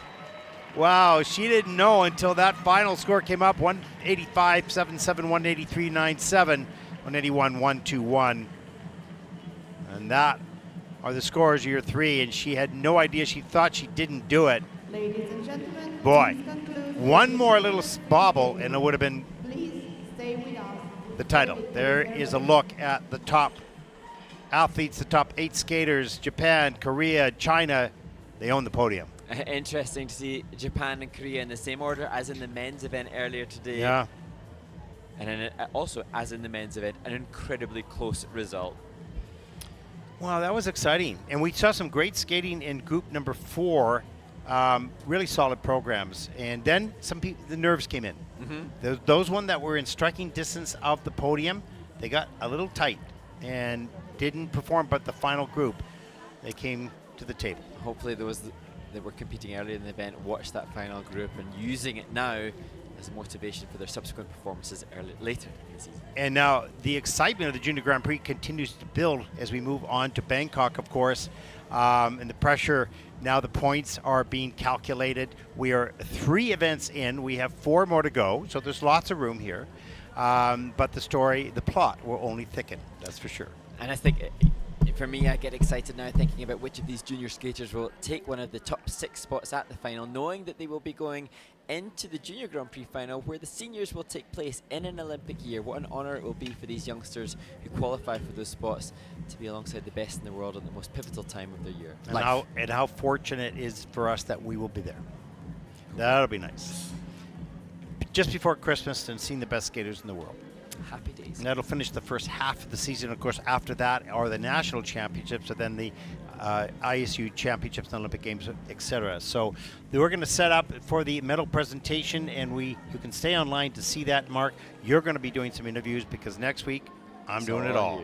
It's all me. You'll be in the garage, or your studio, whatever when you want to call it. And thank you so much for your work here. It's been a joy. You. And we hope that everything works out nicely from a technical perspective. You're going to be in Nottingham and I'm in Bangkok, but it worked well last year, so no problem.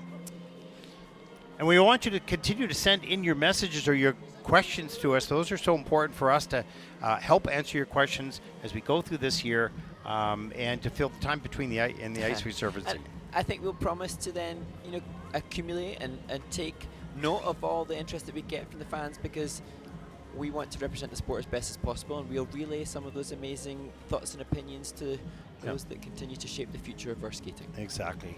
I want to thank all the volunteers in Italy, the officials, of course, for all the time they spend leaving home and coming away from their families. Swiss Timing, of course, the ISU technical people that are involved in operating this competition, of course, our wonderful, wonderful family here, our production family. For those that are in the Obi van, to those that are right beside us here, Naomi keeping us fed, keeping us, and then making me dance. I mean, that's the, I had to cave on that one. But anyways, you'll see that online. That was a lot of fun. So for all of us here at the ISU, I'm Ted Barton along with Mark Hanratty. Thank you for watching. We hope you join us next week from Bangkok, Thailand.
Junior Grand Prix of Figure Skating Varese 2025.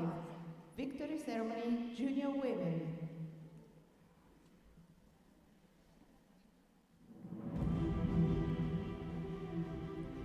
Third and winner of the bronze medal from China, Hiyan Wang.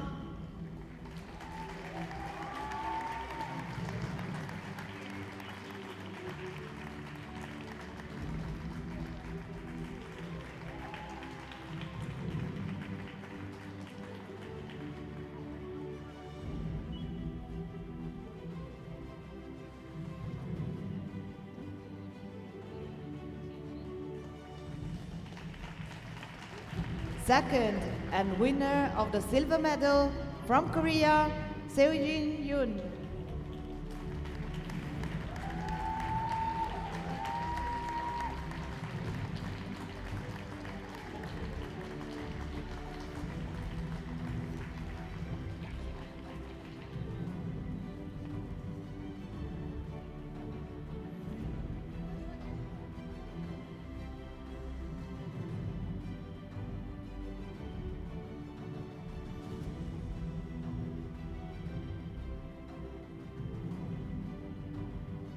First and winner of the gold medal from Japan, Sumika Kanazawa.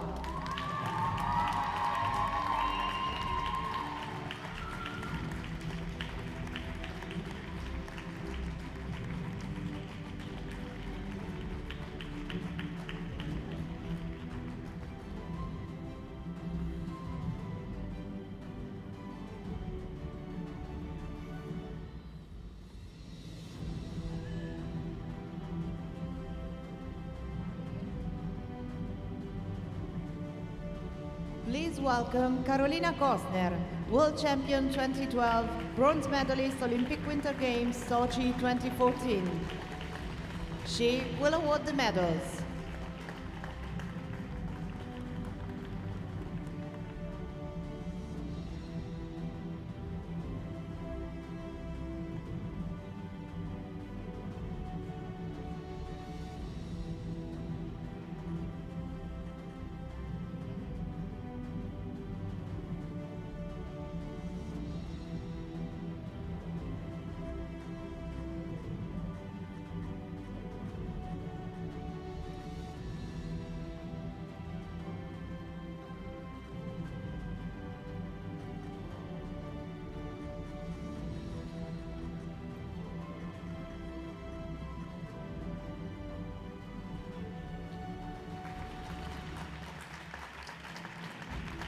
Please welcome Matteo Cesarini, Project Manager, Varese Sport Commission of Olympic Winter Games 2026. He will award the flowers.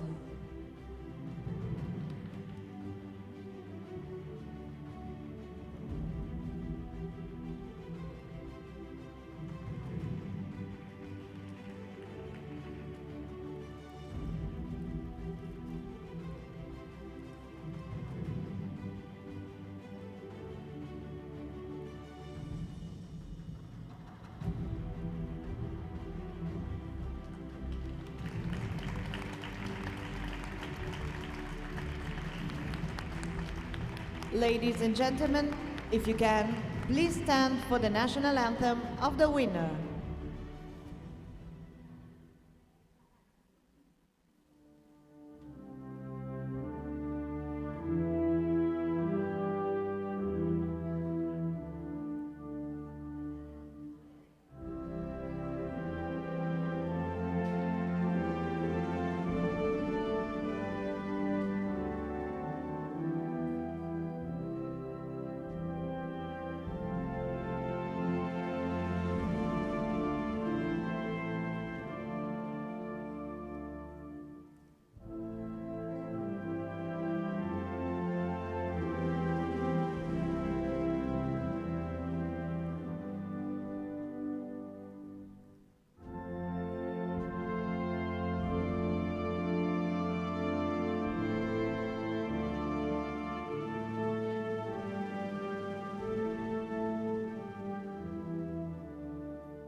Ladies and gentlemen, these are your medalists.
In a few seconds, we will start the victory ceremony for the junior man category.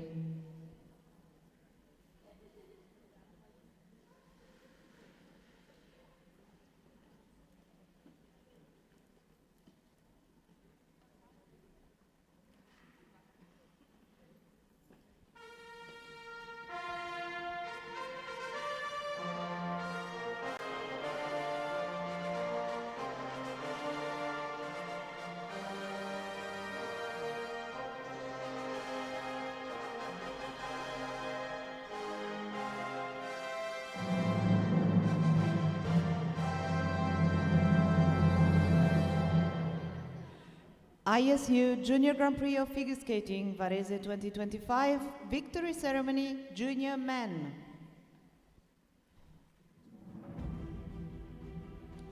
Third and winner of the bronze medal from Japan, Shun Uemura.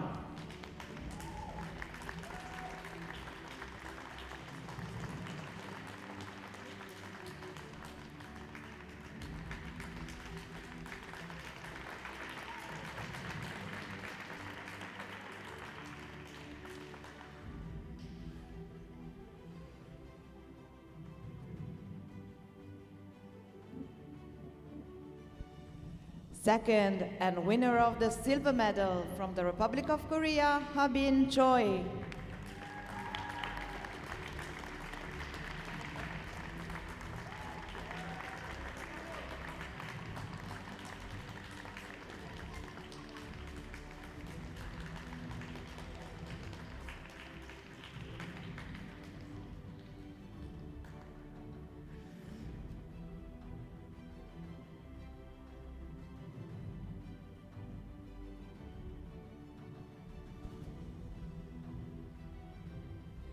First and winner of the gold medal from Japan, Taiga Nishino.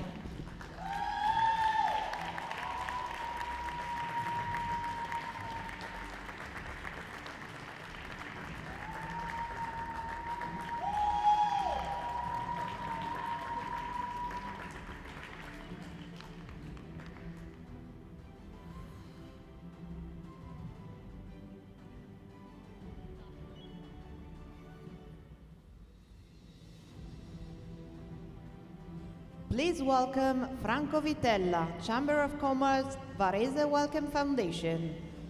He will award the medals.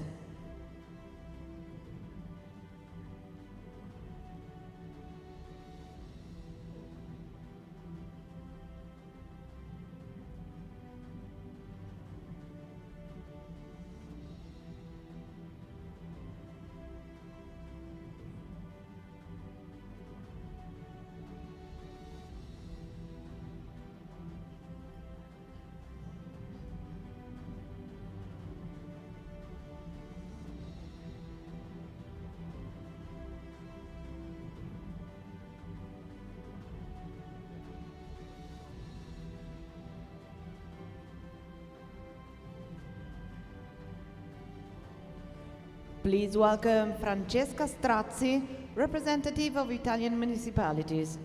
She will award the flowers.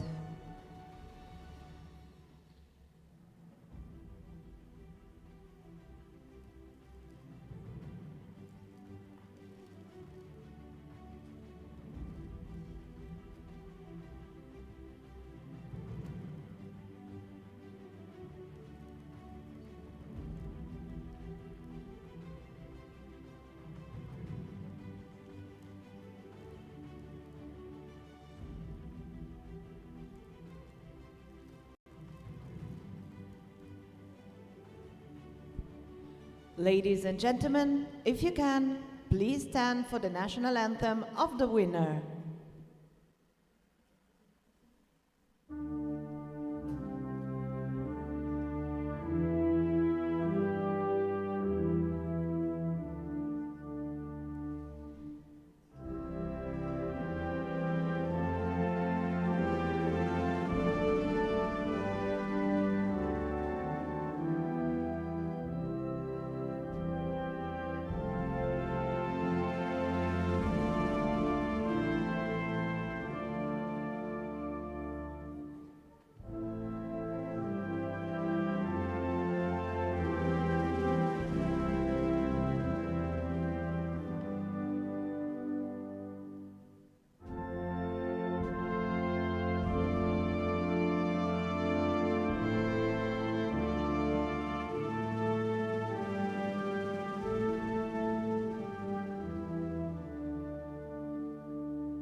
Ladies and gentlemen, these are your winners.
podio.